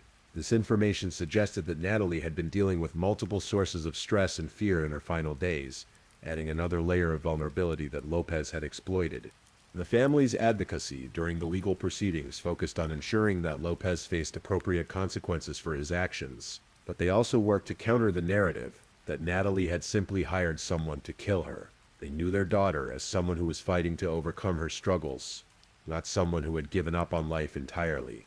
The public response to the case was mixed, reflecting society's complex attitudes toward mental health, addiction, and personal responsibility.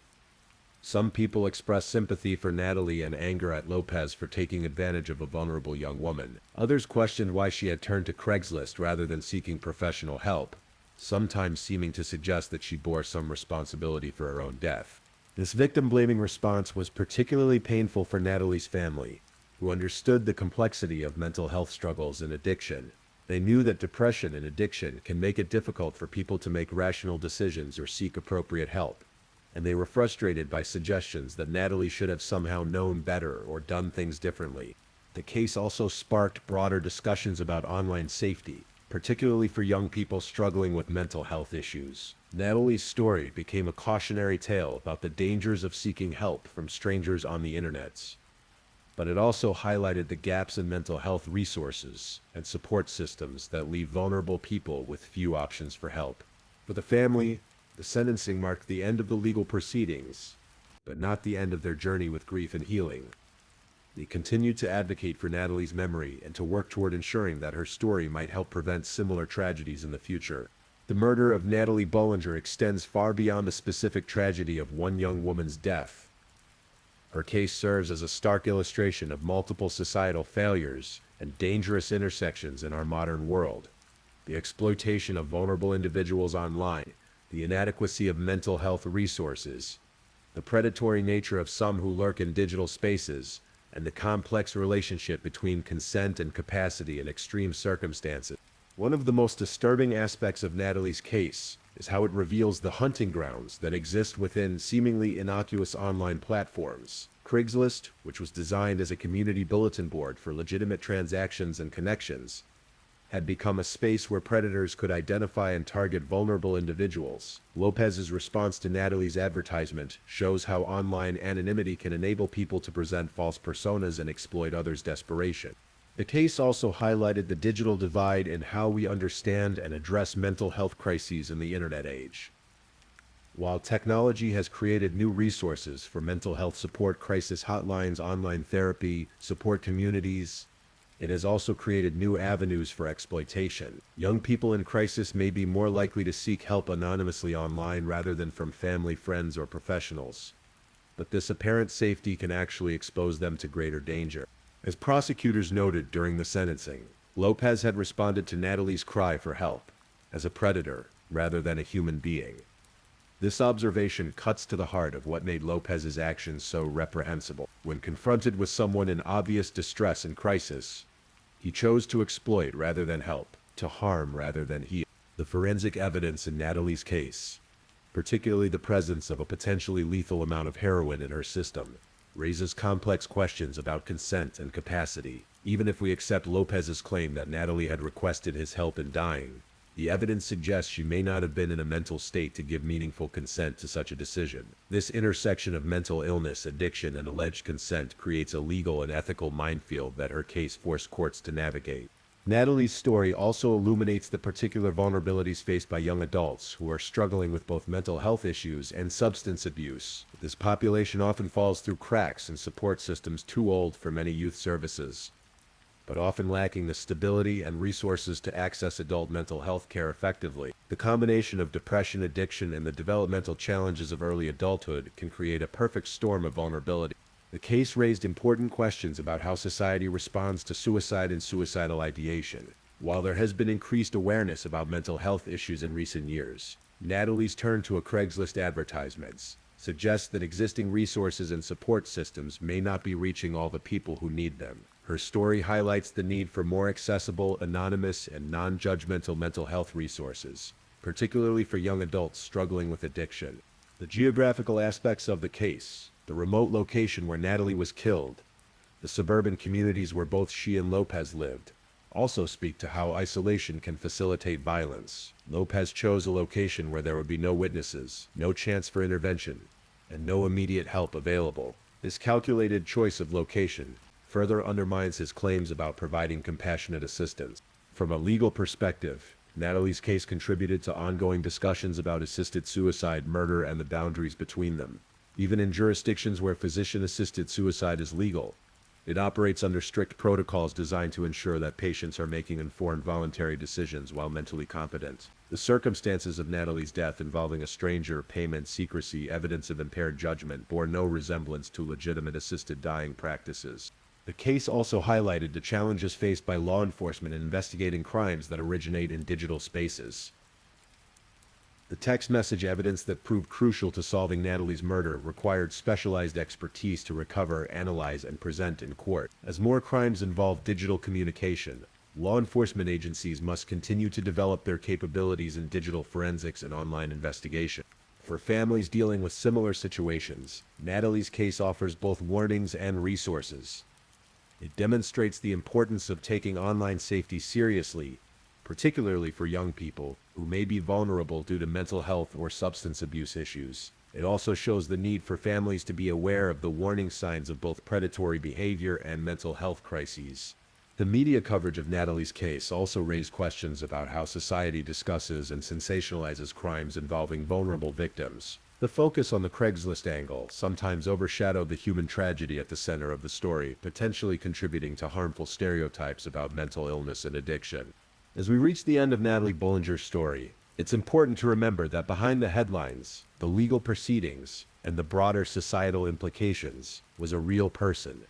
A 19-year-old woman with dreams, struggles, and people who loved her. Her life was more than the circumstances of her death, and her memory deserves to be honored in ways that go beyond the tragedy that ended her life. Natalie was someone who had overcome significant challenges in her young life. The frequent moves, family instability, and personal struggles she faced would have defeated many people, but she had managed to excel academically, and earn a scholarship to pursue her dream of becoming a nurse. This achievement speaks to her resilience, determination, and fundamental desire to help others, qualities that make her death all the more tragic. Her dream of becoming a nurse is particularly poignant when considered alongside the circumstances of her death. Natalie wanted to dedicate her life to caring for others, to healing and helping people in their times of greatest need. Instead, she encountered someone who saw her own time of greatest need as an opportunity for exploitation and violence.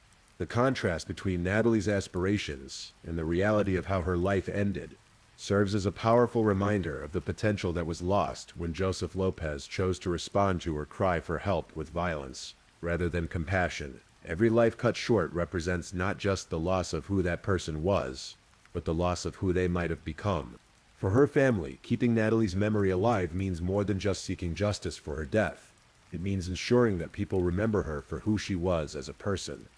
She was intelligent, caring, ambitious, and loved. She was struggling with very real challenges, but she was also working to overcome them and build a future for herself. Natalie's story also serves as a call to action for all of us who encounter people in crisis. When we meet someone who is struggling with mental health issues, addiction, or suicidal thoughts, we have a choice about how to respond. We can choose compassion over exploitation, help over harm, connection over isolation. Her case highlights the critical importance of mental health resources and the need for society to do better in supporting young people who are struggling. It shows the dangers that exist in online spaces and the need for greater awareness about digital safety. Most importantly, it demonstrates the devastating consequences when predators are allowed to exploit the vulnerable. If Natalie's story can serve any positive purpose, it should be to inspire greater compassion for those who are struggling, increased vigilance about online safety, and improved support systems for people dealing with mental health and addiction issues. It should remind us that behind every crime statistic is a real person with a real story, and that every person deserves help rather than exploitation in their darkest moments. As we remember Natalie Bolinger, let us honor her memory not just by seeking justice for her death, but by working to create a world where vulnerable young people can find help rather than predators when they reach out for assistance. Let us remember her dreams, her potential, and her fundamental humanity. And let us work to ensure that other families don't have to endure the pain that hers has suffered. In the end, Natalie's story is both a tragedy and a warning, a reminder of how quickly a life can be lost when desperation meets exploitation, but also a call to action for all of us to do better in protecting and supporting the most vulnerable members of our communities. Her memory deserves nothing less than our commitment to creating a safer, more compassionate world for those who are struggling to find their way. This has been the story of Natalie Bolinger, a young woman whose life was tragically cut short, but whose memory continues to serve as both a warning and an inspiration. May she rest in peace, and may her story help protect others from similar tragedies. If you're still awake and listening, don't forget to comment where you're listening from and the current time in your corner of the world. Also, be sure to like this video and subscribe if you haven't already, so you don't miss our daily true crime stories for sleep. Now, let's move on to our next story. Story 4. Tonight we travel to Raleigh, North Carolina, where the magnolia trees bloom white against brick, colonial homes, and where Southern hospitality masks darker truths that sometimes lurk behind closed doors. This is the story of Lauren Hugo-Meyer, a 29-year-old woman whose bright smile and generous heart made her beloved by everyone who knew her. It's also the story of how someone who claimed to love her most would become the architect of her destruction. Lauren's story, though tragic, reminds us of the strength of the human spirit, the importance of recognizing warning signs, and the enduring power of love that continues even after death. In the early morning hours of September 1st, 2017, a 911 call would shatter the quiet of a Raleigh neighborhood and reveal a crime so brutal, so senseless, that it would capture national attention and forever change the lives of everyone who loved Lauren Hugo-Meyer. Lauren Hugo-Meyer was the kind of person who made every room brighter simply by walking into it.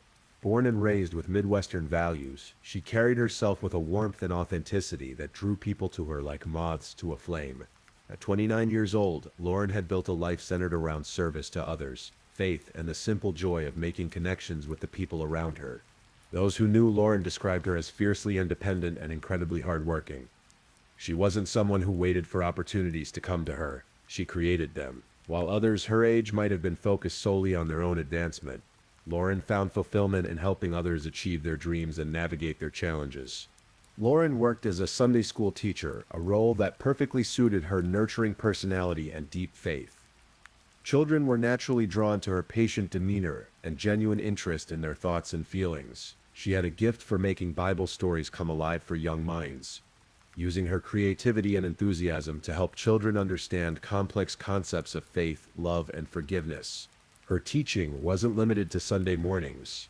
Lauren took on additional jobs to support herself and her household, demonstrating the work ethic and determination that had been instilled in her from childhood. She understood the value of hard work and took pride in her ability to provide for herself and contribute to her community. Family was central to Lauren's world. She maintained close relationships with her parents, Dale and Lori Hugelmeyer, who had raised her to be strong, compassionate, and independent. They had watched their daughter grow into a remarkable woman who embodied the values they had tried to instill in her throughout her childhood.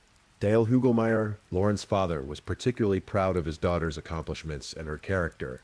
He saw in her a reflection of the best qualities he and his wife had tried to nurture: kindness without naivety, strength without hardness, and faith without judgment. The bond between father and daughter was strong, built on mutual respect, shared values, and unconditional love. Lori, Lauren's mother, shared a special connection with her daughter that went beyond the typical mother-daughter relationship. They were friends and confidants, sharing hopes, dreams, fears, and everyday experiences. Lori had watched Lauren navigate the challenges of young adulthood with grace and wisdom, always available to offer guidance when asked, but respecting her daughter's independence and decision-making abilities. Lauren's faith wasn't just something she practiced on Sundays. It was woven into the fabric of her daily life. She believed in the power of love to overcome hatred, in the importance of forgiveness, and in the fundamental goodness of people. This faith would make her vulnerable to manipulation by someone who understood how to exploit her trusting nature and desire to see the best in others. The Raleigh community where Lauren lived was the perfect setting for someone with her values and interests. North Carolina's capital city offered a blend of urban sophistication and southern charm, with a strong sense of community and numerous opportunities for someone like Lauren to make a positive impact. The city's many churches, community organizations, and volunteer opportunities provided outlets for her desire to serve others. In the months leading up to her death, Lauren's life seemed to be following a path that would lead to happiness and fulfillment. She was engaged in meaningful work, surrounded by a loving family, and actively involved in her church community. From the outside, it appeared that Lauren had found the balance many people spend their entire lives seeking. Lauren's introduction to Matthew Phelps seemed like something out of a romantic novel. He was studying to become a pastor, pursuing missions and evangelism at Clear Creek Baptist Bible College. On paper, he appeared to be everything Lauren might have wanted in a partner, someone who shared her faith, her values, and her commitment to serving others. Matthew presented himself as a dedicated student of theology, someone who had felt called to ministry and was seriously preparing for a life of spiritual leadership. He spoke eloquently about his faith, his desire to help others, and his vision for using his pastoral training to make a positive impact in the world. To Lauren, who valued authenticity and spiritual depth, Matthew seemed like an answer to prayer. Their courtship unfolded in the familiar patterns of church romance: shared Bible studies, participation in church activities, long conversations about faith and the future. Matthew was attentive and romantic, showering Lauren with the kind of attention that made her feel special and valued. He seemed to understand her heart and her dreams in ways that previous relationships had not. The early stages of their relationship were characterized by what appeared to be genuine compatibility. They shared similar values, enjoyed each other's company, and seemed to complement each other well. Matthew's theological studies impressed Lauren's family and friends, who saw in him someone who would be able to provide spiritual leadership in their marriage and future family. Matthew was skilled at presenting his best self during this courtship period. He was charming, thoughtful, and seemingly devoted to Lauren. He understood the importance of making a good impression on her family and worked hard to establish himself as someone worthy of their daughter's love. His efforts were successful. Lauren's family initially welcomed him and were optimistic about the relationship. The progression from dating to engagement happened relatively quickly. As is often the case with couples who meet in religious contexts and feel pressure to move toward marriage rather than prolonged dating relationships, Matthew proposed and Lauren accepted, believing that she had found her soulmate and life partner. Their engagement period was filled with wedding planning, discussions about their future together, and continued participation in church activities. Lauren threw herself into preparations for their new life together, making plans for their home, discussing their shared goals, and looking forward to the ministry work they might do as a married couple. The wedding took place in November 2016, surrounded by family and friends, who celebrated what appeared to be the union of two people perfectly suited for each other. The ceremony was beautiful. The couple seemed radiant, and all signs pointed to a happy future together. Wedding photos from that day show Lauren glowing with happiness, her smile radiant as she looked toward her new husband and their life together. In the immediate aftermath of their wedding, the couple settled into married life in Raleigh. They found a home on Patuxent Drive, a quiet residential street that seemed perfect for a young couple starting their life together. The neighborhood was safe, family-friendly, and close to the church where they were both involved in various ministries. Lauren continued her work as a Sunday school teacher while supporting Matthew's ongoing pastoral studies. She took on additional jobs to help support their household financially, demonstrating her commitment to their partnership and her willingness to sacrifice for their shared goals. Her independence and work ethic, which had always been sources of strength, became even more important as she worked to build a stable foundation for their marriage. For a brief period, their marriage appeared to be everything Lauren had hoped it would be. They participated in church activities together, socialized with other couples, and seemed to be building the kind of faith-centered marriage that Lauren had always dreamed of having. As the initial honeymoon period of their marriage began to fade, cracks started to appear in the seemingly perfect facade that Matthew had maintained during their courtship. The charming, attentive man Lauren had fallen in love with began to reveal aspects of his personality that were darker, more controlling, and deeply troubling. The first signs of trouble were subtle. Small incidents that Lauren might have dismissed as stress from Matthew's studies, or the normal adjustments that come with married life. Matthew became increasingly critical of Lauren, finding fault with things that had never been issues before. Her independence, which had initially attracted him, now seemed to irritate him. Matthew's behavior began to follow patterns common in abusive relationships. He would create conflict over minor issues, escalate arguments beyond what the situation warranted, and then apologize profusely, promising that his behavior would change. These cycles of tension, explosion, and reconciliation kept Lauren off balance and gradually eroded her confidence in her own perceptions. Lauren's family began to notice changes in their daughter during visits and phone calls.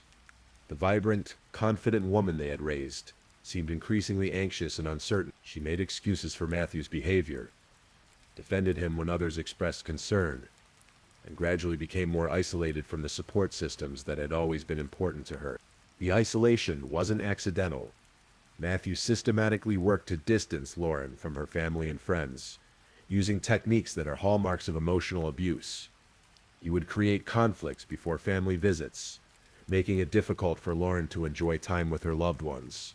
He would criticize her relationships with others, planting seeds of doubt about their motives and loyalty. One of the most disturbing revelations that would later come to light was that Matthew had not been truthful about his past. Lauren discovered that he had been previously married, and that his first marriage had ended under circumstances that were far different from what he had told her. The discovery of his deception was devastating for Lauren, who valued honesty and authenticity above almost everything else. Even more alarming were the details Lauren learned about Matthew's previous marriage.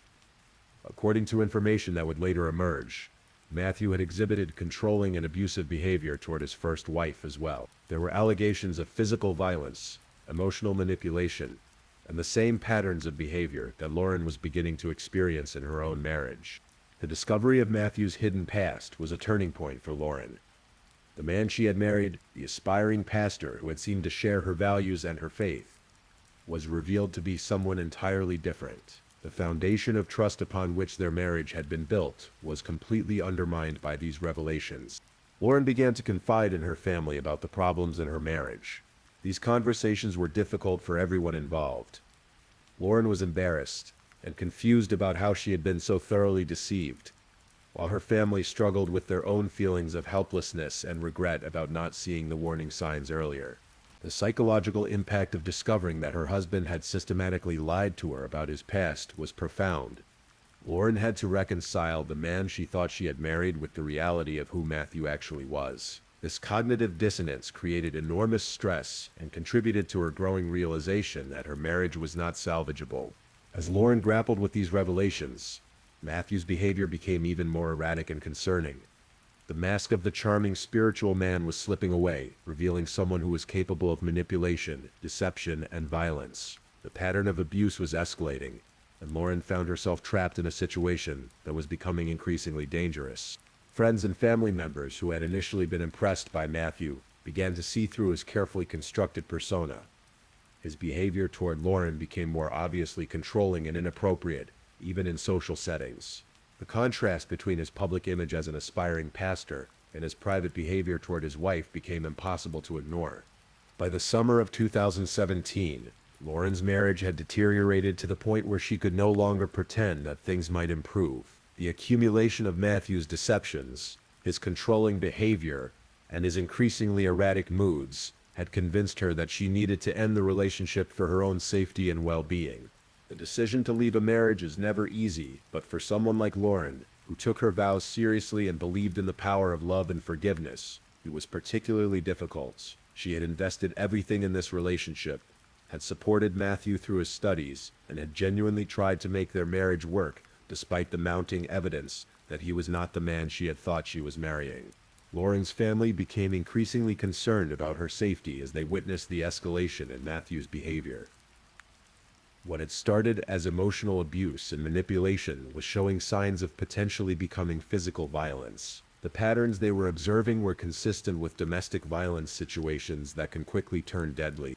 Gail and Lori Hugelmeyer found themselves in the impossible position of wanting to protect their daughter while respecting her autonomy as an adult.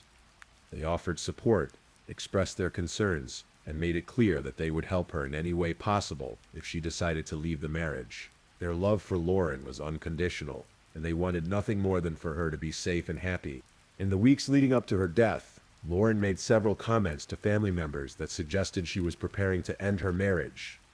She spoke about being done with the relationship and indicated that she was ready to take steps to protect herself and move forward with her life. These conversations would later haunt her family, who wondered if they could have done more to help her escape the dangerous situation she was in. The final weeks of Lauren's life were marked by increasing tension in the marriage. Matthew seemed to sense that Lauren was pulling away from him, and his behavior became even more unpredictable and controlling. He would alternate between attempts to win her back and angry outbursts that revealed the depth of his instability. One particularly troubling incident occurred shortly before Lauren's death, when Matthew left their home to spend time with another woman. This betrayal was the final straw for Lauren, who had already endured so much deception and manipulation. Family members later recalled that this incident seemed to crystallize Lauren's resolve to end the marriage once and for all. Lauren's mental and emotional state during this period was complex.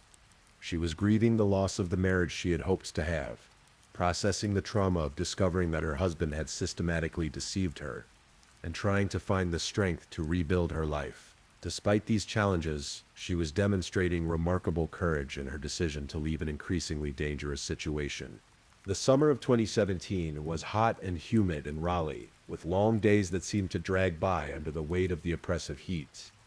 For Lauren, each day brought new clarity about the necessity of ending her marriage, but also new anxiety about how Matthew might react to her decision. She was walking a tightrope, trying to protect herself while not provoking him into more dangerous behavior. Matthew's obsession with violent media, particularly the movie American Psycho, became more apparent during this period. This fixation on a film about a psychopathic killer was deeply troubling to those who knew about it, especially given the escalating tensions in his marriage. The line between fantasy and reality seemed to be blurring for Matthew in ways that would prove to have deadly consequences. As August turned into September, Lauren was making concrete plans to leave her marriage. She had begun to take steps to protect herself financially and emotionally, preparing for the difficult process of divorce and the rebuilding of her life. What she couldn't have known was that Matthew was also making plans that would ensure she would never have the chance to leave him. September 1st, 2017, began like countless other late summer days in Raleigh. The morning air, carried the first hints that autumn might eventually break the grip of the oppressive heat that had dominated the region for months. In the Phelps household on Patuxent Drive, however, the atmosphere was anything but peaceful. The tensions that had been building in Lauren and Matthew's marriage had reached a breaking point. The previous evening's incident, where Matthew had left to spend time with another woman, had served as the final confirmation for Lauren that her marriage was over. The betrayal, coming on top of all the deception and manipulation she had already endured, had crystallized her resolve to end the relationship. For Lauren, the decision brought a mixture of relief and anxiety. Relief because she would finally be free from the psychological prison that her marriage had become. Anxiety because she knew that Matthew would not accept her decision gracefully, and she feared how he might react when confronted with the reality that she was leaving him. The day progressed with an undercurrent of tension that both Lauren and Matthew could feel. Conversations were strained. Normal activities felt loaded with unspoken conflict, and the house itself seemed to hold its breath in anticipation of the confrontation that both knew was coming. Matthew's behavior throughout the day was erratic, even by his recent standards. He alternated between attempts to act normal and moments of barely contained agitation. His mental state seemed to be deteriorating rapidly, as if the prospect of losing control over Lauren was triggering a psychological collapse that would have devastating consequences. As evening approached, the tension in the house became almost unbearable. Lauren was preparing for what she knew would be a difficult conversation, one that would officially end her marriage and begin the process of extricating herself from the dangerous situation she had found herself in. She had no way of knowing that Matthew had already made his own decision about how this confrontation would end. The details of what happened inside the house on Patuxent Drive that night would later be reconstructed through physical evidence, Matthew's own statements, and the horrific scene that first responders discovered. What began as a marital dispute escalated into violence of such brutality that it would shock even experienced law enforcement professionals. The attack on Lauren was sustained, vicious, and personal. The wounds she sustained told a story of rage, control, and the complete abandonment of any semblance of humanity. Matthew didn't just kill his wife. He destroyed her in a frenzy of violence that spoke to the depth of his psychological disturbance and his need to completely dominate and control her, even in death. The physical evidence at the scene painted a picture of a woman who had fought for her life against someone who was determined to end it. Lauren's defensive wounds indicated that she had tried to protect herself, that she had struggled against her attacker, and that she had not given up easily. Her final moments were a testament to her strength and her will to survive, even in the face of overwhelming violence. As the attack continued, neighbors in the quiet residential area remained unaware of the horror unfolding just doors away from their own homes. The house on Patuxent Drive kept its terrible secret, its walls containing screams that no one heard and violence that no one witnessed. When the brutality finally ended, Lauren Hugelmeyer Phelps was dead, her life cut short at 29 years old by the man who had promised to love and protect her. The dreams she had harbored, the plans she had made, the future she had envisioned, all of it died with her in that house, where she had tried so hard to build a happy marriage. At 1:17 a.m. on September 1st, 2017, the silence of the night in Raleigh was broken by a 911 call that would immediately capture the attention of dispatchers, first responders, and ultimately the entire nation. The voice on the other end of the line belonged to Matthew Phelps, and his words would set the stage for one of the most controversial defense strategies in recent memory. "I think I killed my wife," Matthew told the dispatcher, his voice carrying what seemed to be confusion and distress. But these words were just the beginning of a narrative that would become increasingly bizarre and ultimately unbelievable as more details emerged about the crime scene and the circumstances surrounding Lauren's death. Matthew's explanation for what had happened was as unusual as it was convenient. He claimed that he had taken cold medicine, specifically quercetin, an over-the-counter medication containing dextromethorphan, and that this medication had somehow caused him to enter a dissociative state during which he had killed his wife, without any memory of doing so. The cold medicine defense that Matthew presented to dispatchers and later to investigators was unprecedented in its audacity. He painted himself as a victim of pharmaceutical side effects, someone who had unknowingly ingested a substance that had transformed him into a killer against his will. This narrative allowed him to acknowledge that he had killed Lauren, while simultaneously claiming that he bore no responsibility for his actions. During the 911 call, Matthew's demeanor was noted by dispatchers as being strangely calm, for someone who had just discovered that he had allegedly killed his wife. His emotional responses seemed disconnected from the gravity of the situation he was describing, rather than the panic, grief, or horror that might be expected from someone in his claimed circumstances. Matthew sounded almost detached from the reality of what he was reporting. The responding officers arrived at the house on Patuxent Drive to find a scene that contradicted much of Matthew's narrative. The level of violence that had been inflicted on Lauren was far beyond what might be expected from someone in a confused, medicated state. The attack had been sustained, methodical, and personal in ways that suggested consciousness, intent, and a level of rage that was incompatible with Matthew's claims of drug-induced confusion. Lauren's body bore evidence of an attack that was both brutal and intimate. She had been stabbed 23 times, with wounds covering her head, neck, and arms. Some of the wounds were 4 inches deep, indicating the tremendous force that had been used in the attack. The pattern and location of the wounds suggested someone who was not only conscious, but actively engaged in causing maximum damage to the victim. The defensive wounds on Lauren's arms and hands told the story of a woman who had fought desperately for her life. These injuries indicated that she had been conscious and aware during the attack, that she had tried to protect herself from the knife, and that the assault had lasted long enough for her to mount a sustained defense. This evidence painted a picture that was completely at odds with Matthew's claim of a brief, confused episode. First responders noted several details about the crime scene that raised immediate questions about Matthew's version of events. His clothing showed minimal blood spatter despite his claim to have been the one wielding the knife. The scene itself showed signs of what appeared to be deliberate staging, as if someone had tried to create a specific impression about what had occurred. Matthew's behavior with first responders continued to strike investigators as unusual, rather than showing the kind of emotional devastation that might be expected from someone who had just realized they had killed their spouse. He seemed primarily concerned with explaining his theory about the cold medicine and establishing his version of events. His priorities seemed to be focused on self-preservation rather than grief for his deceased wife. The investigation began immediately, with detectives working to verify Matthew's claims about his medication use, his activities prior to the attack, and his mental state during the relevant time period. They would discover that the cold medicine defense, while creative, was not supported by the available scientific evidence or by the physical realities of the crime scene.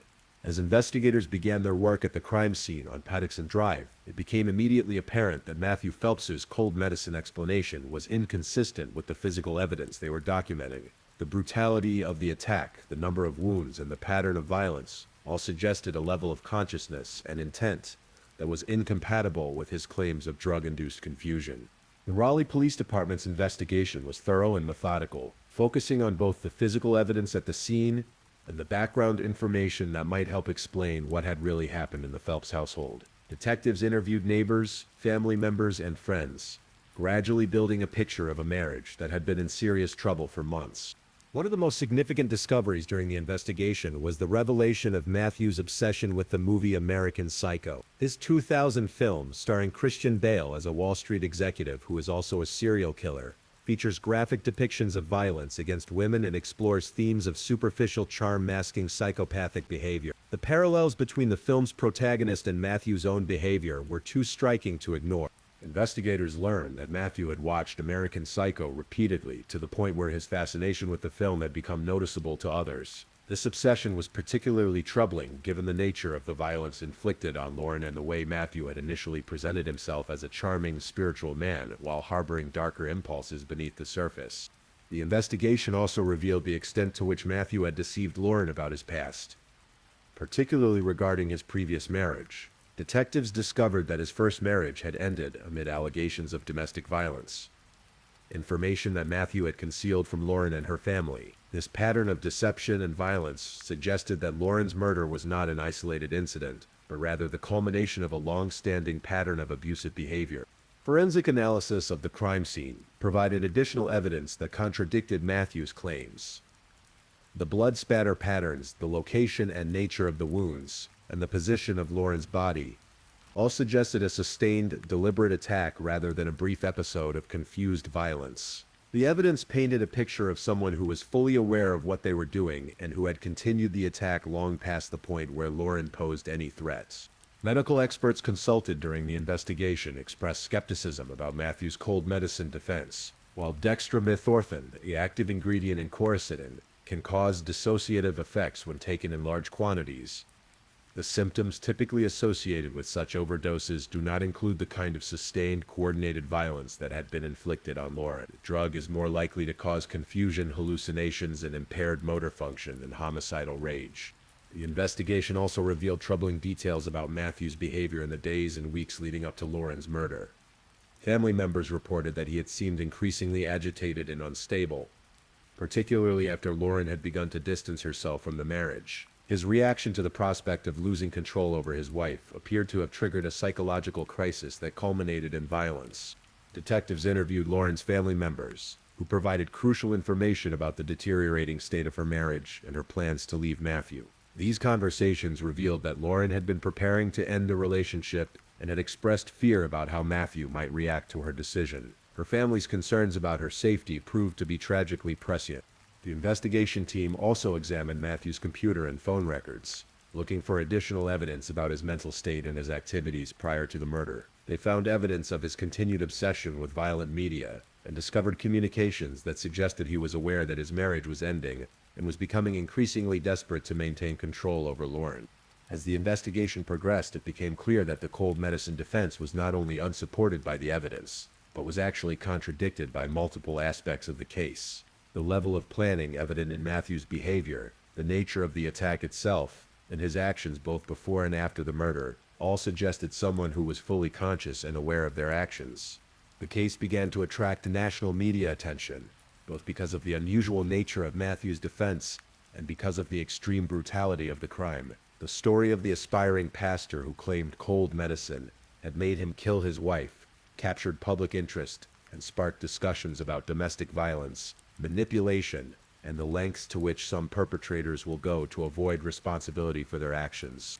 Matthew Phelps was charged with first-degree murder in connection with Lauren's death, a charge that reflected prosecutors' belief that the killing had been premeditated and deliberate rather than the result of drug-induced confusion. The decision to pursue the most serious charge available demonstrated the confidence that law enforcement had in their case against Matthew.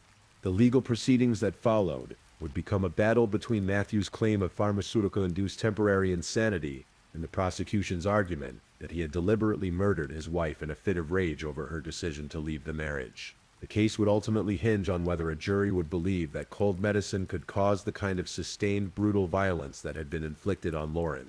Matthew's defense team faced the challenging task of convincing a court that their client's actions were the result of an unforeseeable drug reaction rather than premeditated murder.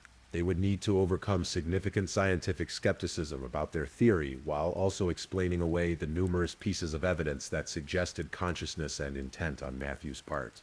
The prosecution, led by Wake County prosecutors, built their case on the physical evidence from the crime scene, the testimony of Lauren's family members about the state of the marriage, and expert testimony about the implausibility of Matthew's cold medicine claims. They argued that Matthew had killed Lauren because he could not accept that she was leaving him, and that his drug defense was simply a calculated attempt to avoid responsibility for his action. As the case proceeded through the legal system, Lauren's family found themselves reliving the trauma of her death through court proceedings, media coverage, and public discussions about the case. They had to endure hearing the details of Lauren's final moments, defending her memory against attempts to blame her for her own death, and watching as Matthew's defense team tried to portray him as a victim rather than a perpetrator. The media attention surrounding the case brought both benefits and challenges for Lauren's family. On one hand, the coverage kept Lauren's story in the public eye and helped educate people about the warning signs of domestic violence. On the other hand, it meant that private family grief became public spectacle, and that Lauren's family had to navigate their loss under intense scrutiny. Public opinion about the case was largely skeptical of Matthew's defense from the beginning. The extreme nature of the violence, combined with the convenient timing of his claimed memory loss, struck many observers as implausible. Social media discussions about the case were overwhelmingly critical of Matthew's attempts to avoid responsibility for his actions. For more than a year, Matthew maintained his innocence and continued to claim that cold medicine had caused him to kill Lauren without his knowledge or intent.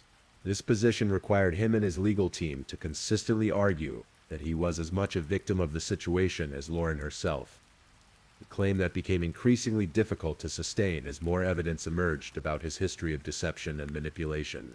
The strain of maintaining his defense while facing overwhelming evidence of his guilt eventually began to take its toll on Matthew. The prospect of going to trial, where the full extent of his violence against Lauren would be presented to a jury, may have contributed to his eventual decision to change his plea and accept responsibility for his actions. In October 2018, more than a year after Lauren's death, Matthew Phelps appeared in court and made a decision that surprised many observers who had followed the case. Rather than continuing to maintain his innocence and pursue his cold medicine defense, he chose to plead guilty to first-degree murder. Matthew's plea hearing was attended by Lauren's family members, who had waited more than a year to hear him accept responsibility for what he had done to their daughter, sister, and friend. His words in court, while finally acknowledging his guilt, could never undo the damage he had caused or bring Lauren back to the people who loved her. The guilty plea meant that Matthew would serve life in prison without the possibility of parole, ensuring that he would never again have the opportunity to harm another person the way he had harmed Lauren. For her family, the plea brought a measure of justice, though it could never fully compensate for their enormous loss. Matthew Phelps's confession in court was both an ending and a beginning. It marked the end of the legal proceedings that had kept Lauren's family in limbo for more than a year. But it also marked the beginning of their efforts to ensure that Lauren's death would have meaning and might prevent other families from experiencing similar tragedies.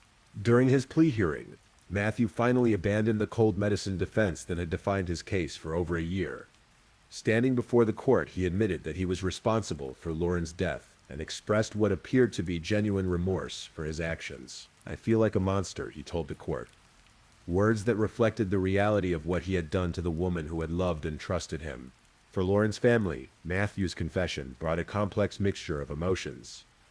While they were grateful that he had finally accepted responsibility for his actions, his words could never undo the damage he had caused or bring back the daughter, sister, and friend they had lost.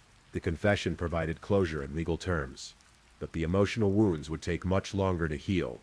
Dale Hugelmeyer, Lauren's father, made it clear that while justice had been served, forgiveness was not something he was prepared to offer. His statement that he would never forgive Matthew and would take him to my grave reflected the depth of his pain and the permanence of the loss that Matthew's actions had caused. This response highlighted the lasting impact that violent crime has on victims' families, extending far beyond the immediate tragedy.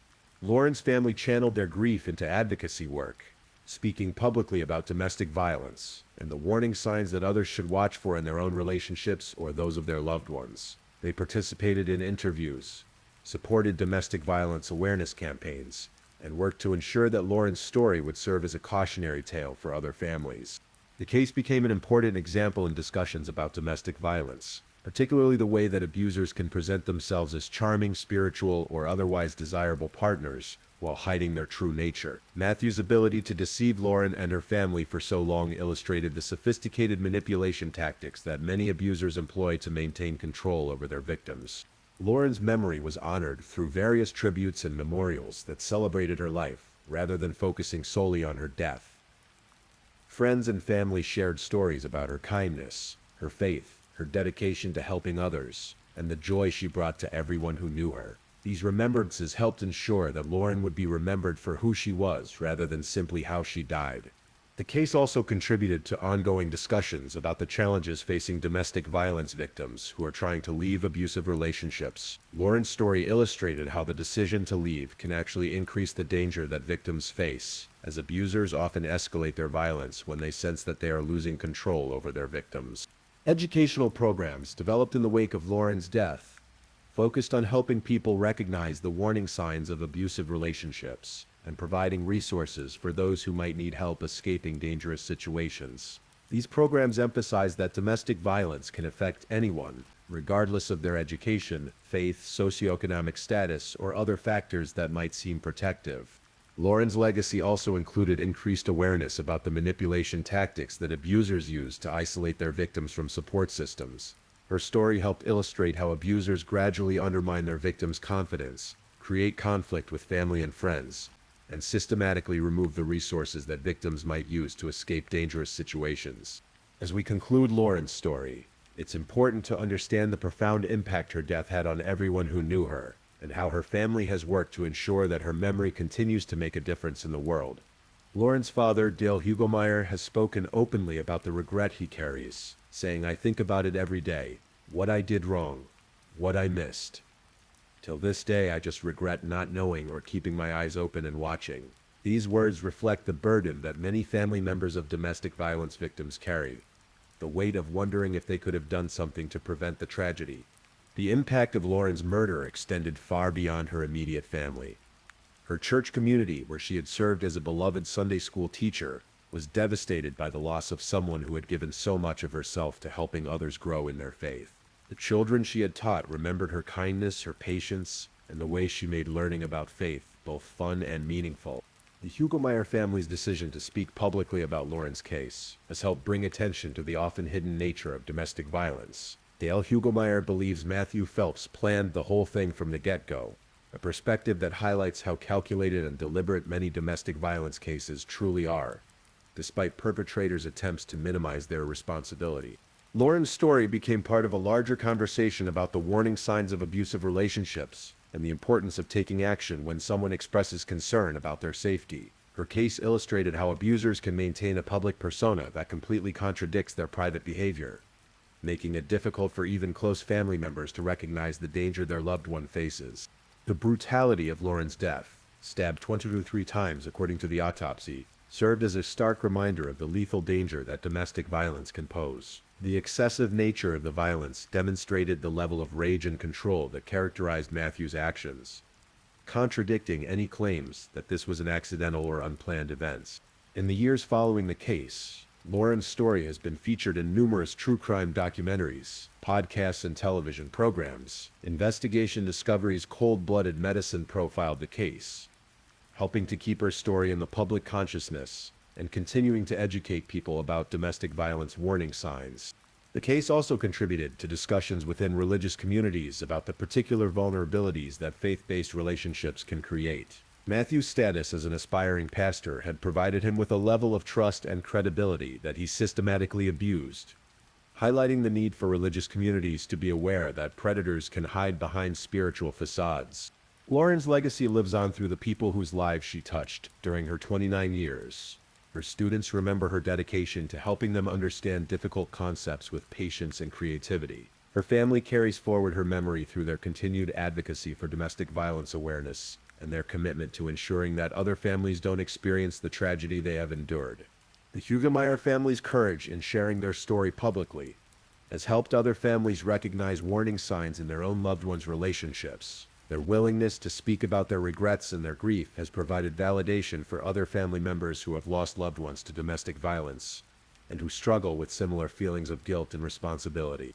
As we remember Lauren Hugelmeyer, we remember a woman who embodied faith, kindness, and service to others.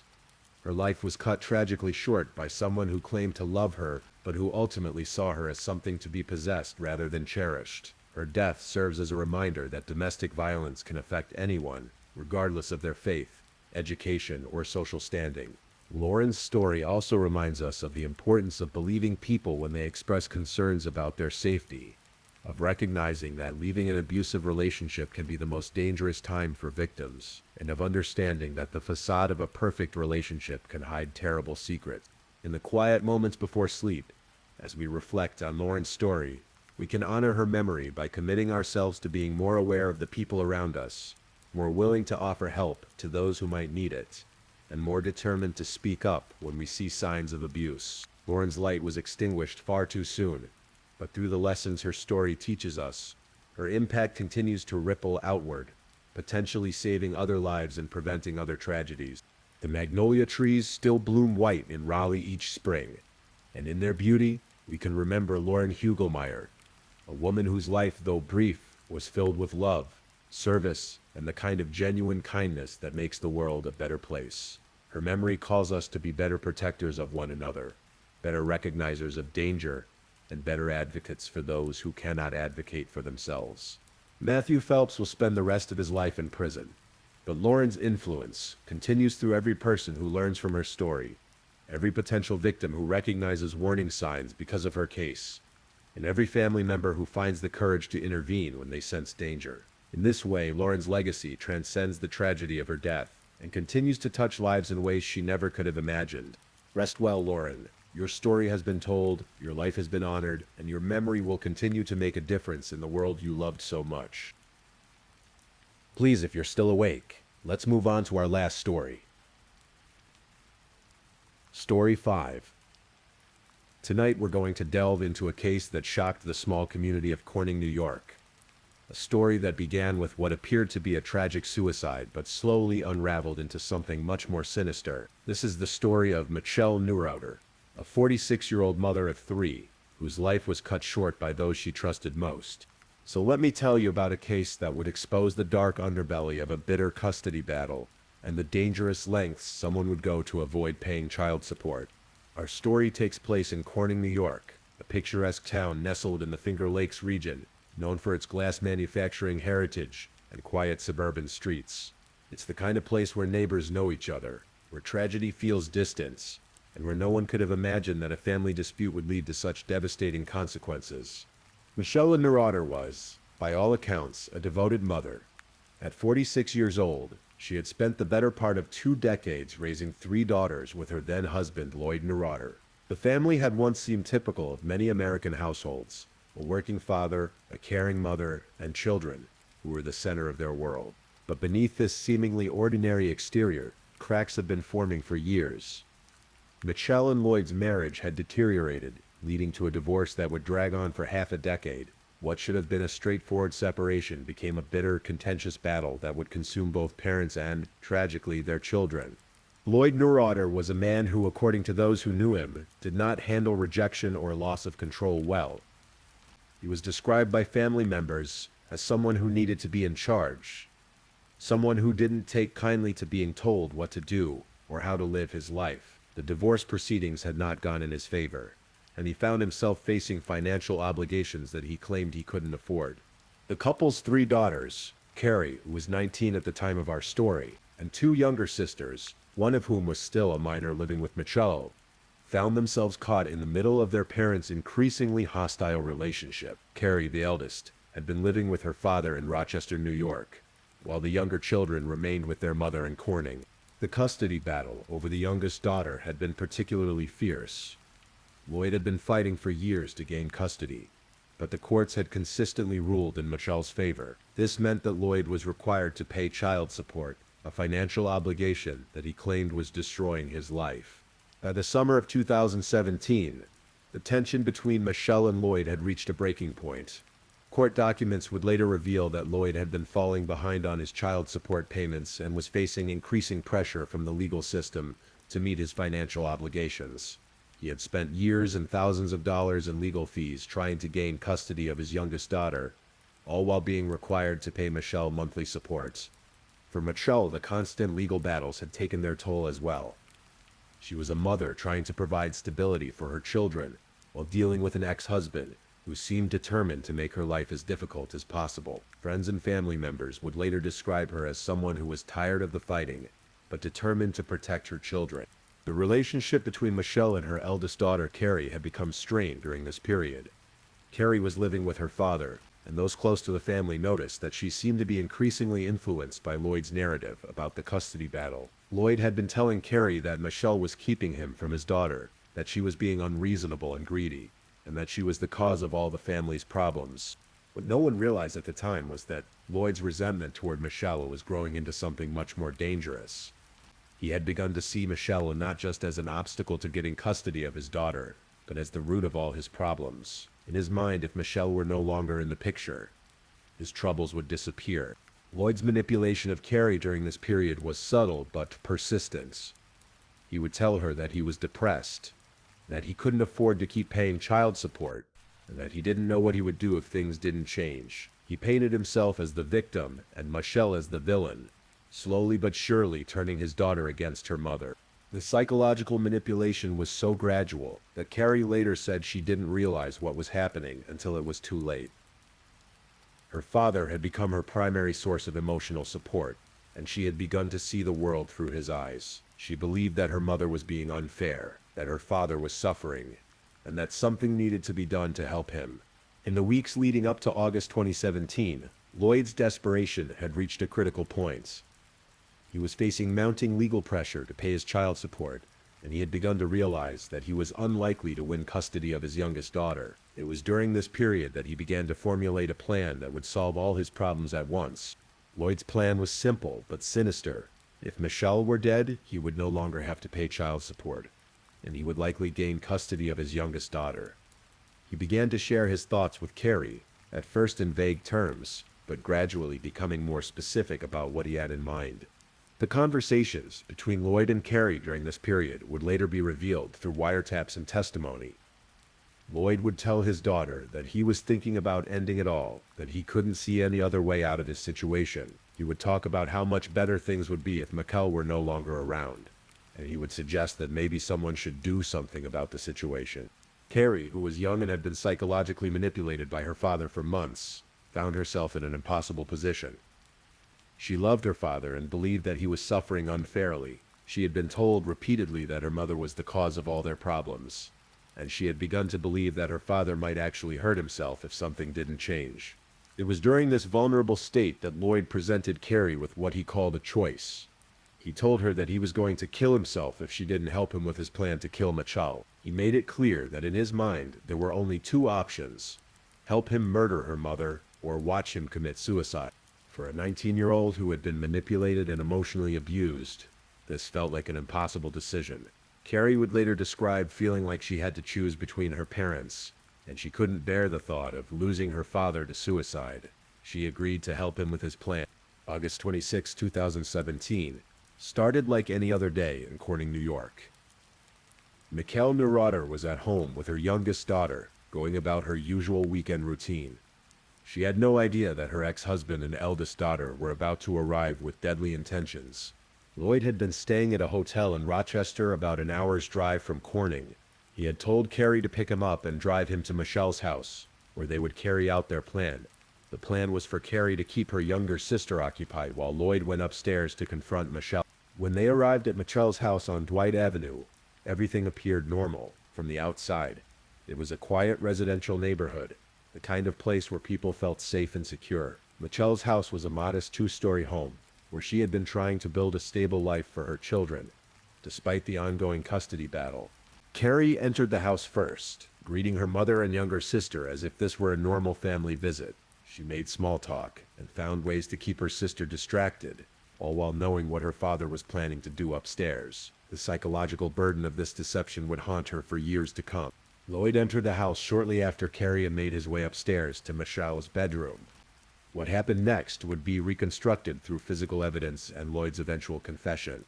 He confronted Michelle in her bedroom, and when she likely tried to resist or call for help, he strangled her with his bare hands. The murder was brutal and personal. Lloyd had to look his ex-wife in the eyes as he took her life, knowing that his own daughter was downstairs, complicit in the crime. Michelle fought for her life, but she was no match for Lloyd's size and strength. Within minutes, it was over. After Michelle was dead, Lloyd called for Carrie to come upstairs.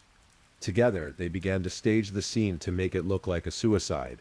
They positioned Michelle's body and placed a rope around her neck, trying to make it appear that she had hanged herself. They moved furniture and tried to create a scenario that would fool investigators. The staging of Michelle's death was crucial to Lloyd's plan.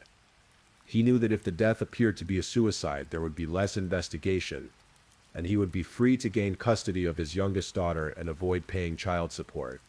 He had thought through many of the details, but he had underestimated the skill of the investigators who would eventually work the case. Lloyd and Carrie worked together to create what they hoped would be a convincing suicide scene. They positioned Michelle's body at the bottom of the stairs, with a rope around her neck, trying to make it appear that she had hanged herself from the banister above. They arranged the scene to suggest that Michelle had been depressed and had taken her own life. The psychological impact on Carrie during this process cannot be overstated. She was helping to stage her own mother's death, participating in a cover-up that would change her life forever. She would later describe feeling like she was in a nightmare, going through the motions while her mind struggled to process what was happening. After they had finished staging the scene, Lloyd and Carrie left the house. Their plan was to create alibis and wait for someone else to discover Michelle's body. They drove back toward Rochester, believing that they had committed the perfect crime. Lloyd's plan seemed to be working. He had eliminated the person he saw as the source of all his problems, and he believed that he had done so in a way that would never be traced back to him. He had involved his daughter in the crime, ensuring her silence through complicity. and he had created what he thought was a convincing suicide scene. On August 28, 2017, 2 days after Michelle's murder, a neighbor called 911 to report suspicious circumstances at Michelle's house. The neighbor had seen Michelle standing motionless at the bottom of her stairs and was concerned about her welfare. When police arrived at the scene, they found Michelle's body exactly as Lloyd and Carrie had staged it. At first glance, the scene did appear to be a suicide. Michelle was found with a rope around her neck, and there were no obvious signs of struggle or forced entry. The house was quiet, and Michelle's youngest daughter was nowhere to be found, having been staying with relatives that weekend. However, Corning Police Chief Jeff Spaulding had extensive experience with death investigations, and something about the scene didn't sit right with him. There were small details that seemed inconsistent with a typical suicide: the position of the body, the way the rope was tied, and what he would later describe as an unsettling rope mark on Michelle's chin. The initial investigation proceeded cautiously. While the scene appeared to be a suicide, Chief Spaulding ordered a thorough examination of the house and Michelle's body. The medical examiner was called in to perform an autopsy, and investigators began the process of notifying Michelle's family and gathering information about her state of mind leading up to her death. When investigators tried to contact Lloyd to inform him of his ex-wife's death, they discovered that he was unreachable. His phone was turned off, and he was not at his usual residence. This raised additional red flags for the investigating team, as it was unusual for a father not to be immediately available when his children's mother had died. Carrie, on the other hand, was found in her apartment in Rochester. When she was informed of her mother's death, her reaction seemed appropriate to the circumstances. She appeared shocked and grief-stricken, which was exactly what Lloyd had coached her to display. As the investigation into Michelle's death progressed, inconsistencies in the suicide theory began to emerge. The autopsy revealed that Michelle had died from asphyxiation, but the manner of her death was not consistent with hanging. The rope marks on her neck and the position of her body suggested that she had been strangled before being staged to look like a suicide. Chief Spaulding and his team began to look more closely at Michelle's personal life and relationships. They discovered the bitter custody battle between Michelle and Lloyd, and they learned about the financial pressures that Lloyd had been facing. The more they learned about the family dynamics, the more suspicious they became about the circumstances of Michelle's death. The investigation team decided to conduct a more thorough examination of the crime scene. They brought in specialists to analyze the rope, the position of the body, and the physical evidence in the house. What they found confirmed their suspicions. This was not a suicide, but a carefully staged murder. Evidence at the scene suggested that there had been a struggle in Michelle's bedroom. Despite the staging downstairs, there were signs that furniture had been moved, and the forensic evidence indicated that Michelle had been killed upstairs and then moved to the bottom of the stairs. The rope around her neck had been placed there after she was already dead.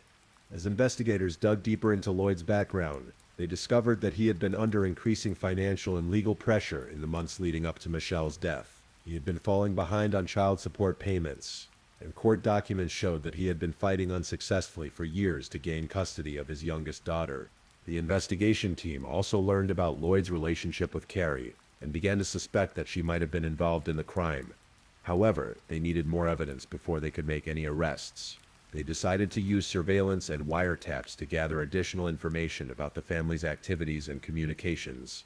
In November 2017, about 2 months after Michelle's death, Corning police obtained authorization to wiretap Lloyd and Carrie's phone conversations. This decision would prove to be crucial to solving the case, as it would reveal the truth about what had happened on August 20. The wiretaps captured conversations between Lloyd and Carrie that were nothing short of shocking. Rather than the grieving father and daughter that they appeared to be in public, the recordings revealed two people who were coordinating their stories and discussing how to avoid detection by police. In one particularly damning conversation, Lloyd could be heard coaching Carrie on how to respond to police questions. He reminded her to appear emotional and grief-stricken, and he provided her with specific answers to give if investigators asked about their whereabouts on the day of the murder. The recordings also revealed Lloyd's lack of remorse about Michelle's death. Rather than expressing grief or regret, he seemed primarily concerned with avoiding prosecution and gaining custody of his youngest daughter. He talked about how much better things would be now that Michelle was gone, and he expressed satisfaction that his financial problems were solved. For Carrie, the recordings painted a picture of a young woman who was struggling with guilt and fear. She could be heard asking her father whether they would be caught, and she expressed anxiety about the ongoing investigation. It was clear that she was deeply troubled by what they had done, but she was also terrified of her father and what he might do if she didn't continue to cooperate with his story. The wiretaps provided investigators with the evidence they needed to make arrests. The conversations between Lloyd and Carrie were clear proof that they had conspired to kill Michelle and had worked together to stage the scene as a suicide. After months of careful investigation, the police were finally ready to act. On January 24, 2018, nearly 5 months after Michelle's murder, Lloyd and Carrie Nuroder were arrested and charged with her death. The arrest sent shockwaves through the community of Corning, where residents had initially believed that Michelle had committed suicide. Lloyd was charged with first-degree murder, while Carrie was charged as an accomplice. The evidence against them was overwhelming. The wiretaps, the forensic evidence from the crime scene, and the inconsistencies in their stories all pointed to their guilt. When Lloyd was arrested, he initially maintained his innocence and continued to claim that Michelle had committed suicide. However, as the evidence mounted against him, it became clear that his position was untenable. The prosecution had a strong case, and Lloyd's attorneys advised him to consider a plea deal. Carrie's situation was more complex. While she had clearly participated in the crime, her attorneys argued that she had been manipulated and coerced by her father. They painted a picture of a young woman who had been psychologically abused, and who had believed that she was choosing between her parents' lives. The case attracted significant media attention, both locally and nationally. The story of a father who had manipulated his daughter into helping him kill her mother was shocking and tragic. It raised questions about the effects of parental alienation and the lengths to which some people will go to avoid their responsibilities. As the legal proceedings got underway, more details about the crime began to emerge. Lloyd's manipulation of Carrie was revealed to be far more extensive than initially realized. He had been systematically turning her against her mother for years, using emotional manipulation and threats to control her behavior.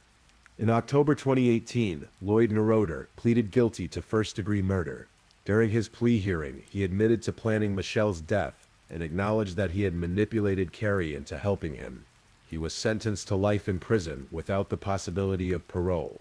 Lloyd's confession finally provided the complete picture of what had happened on August 26, 2017.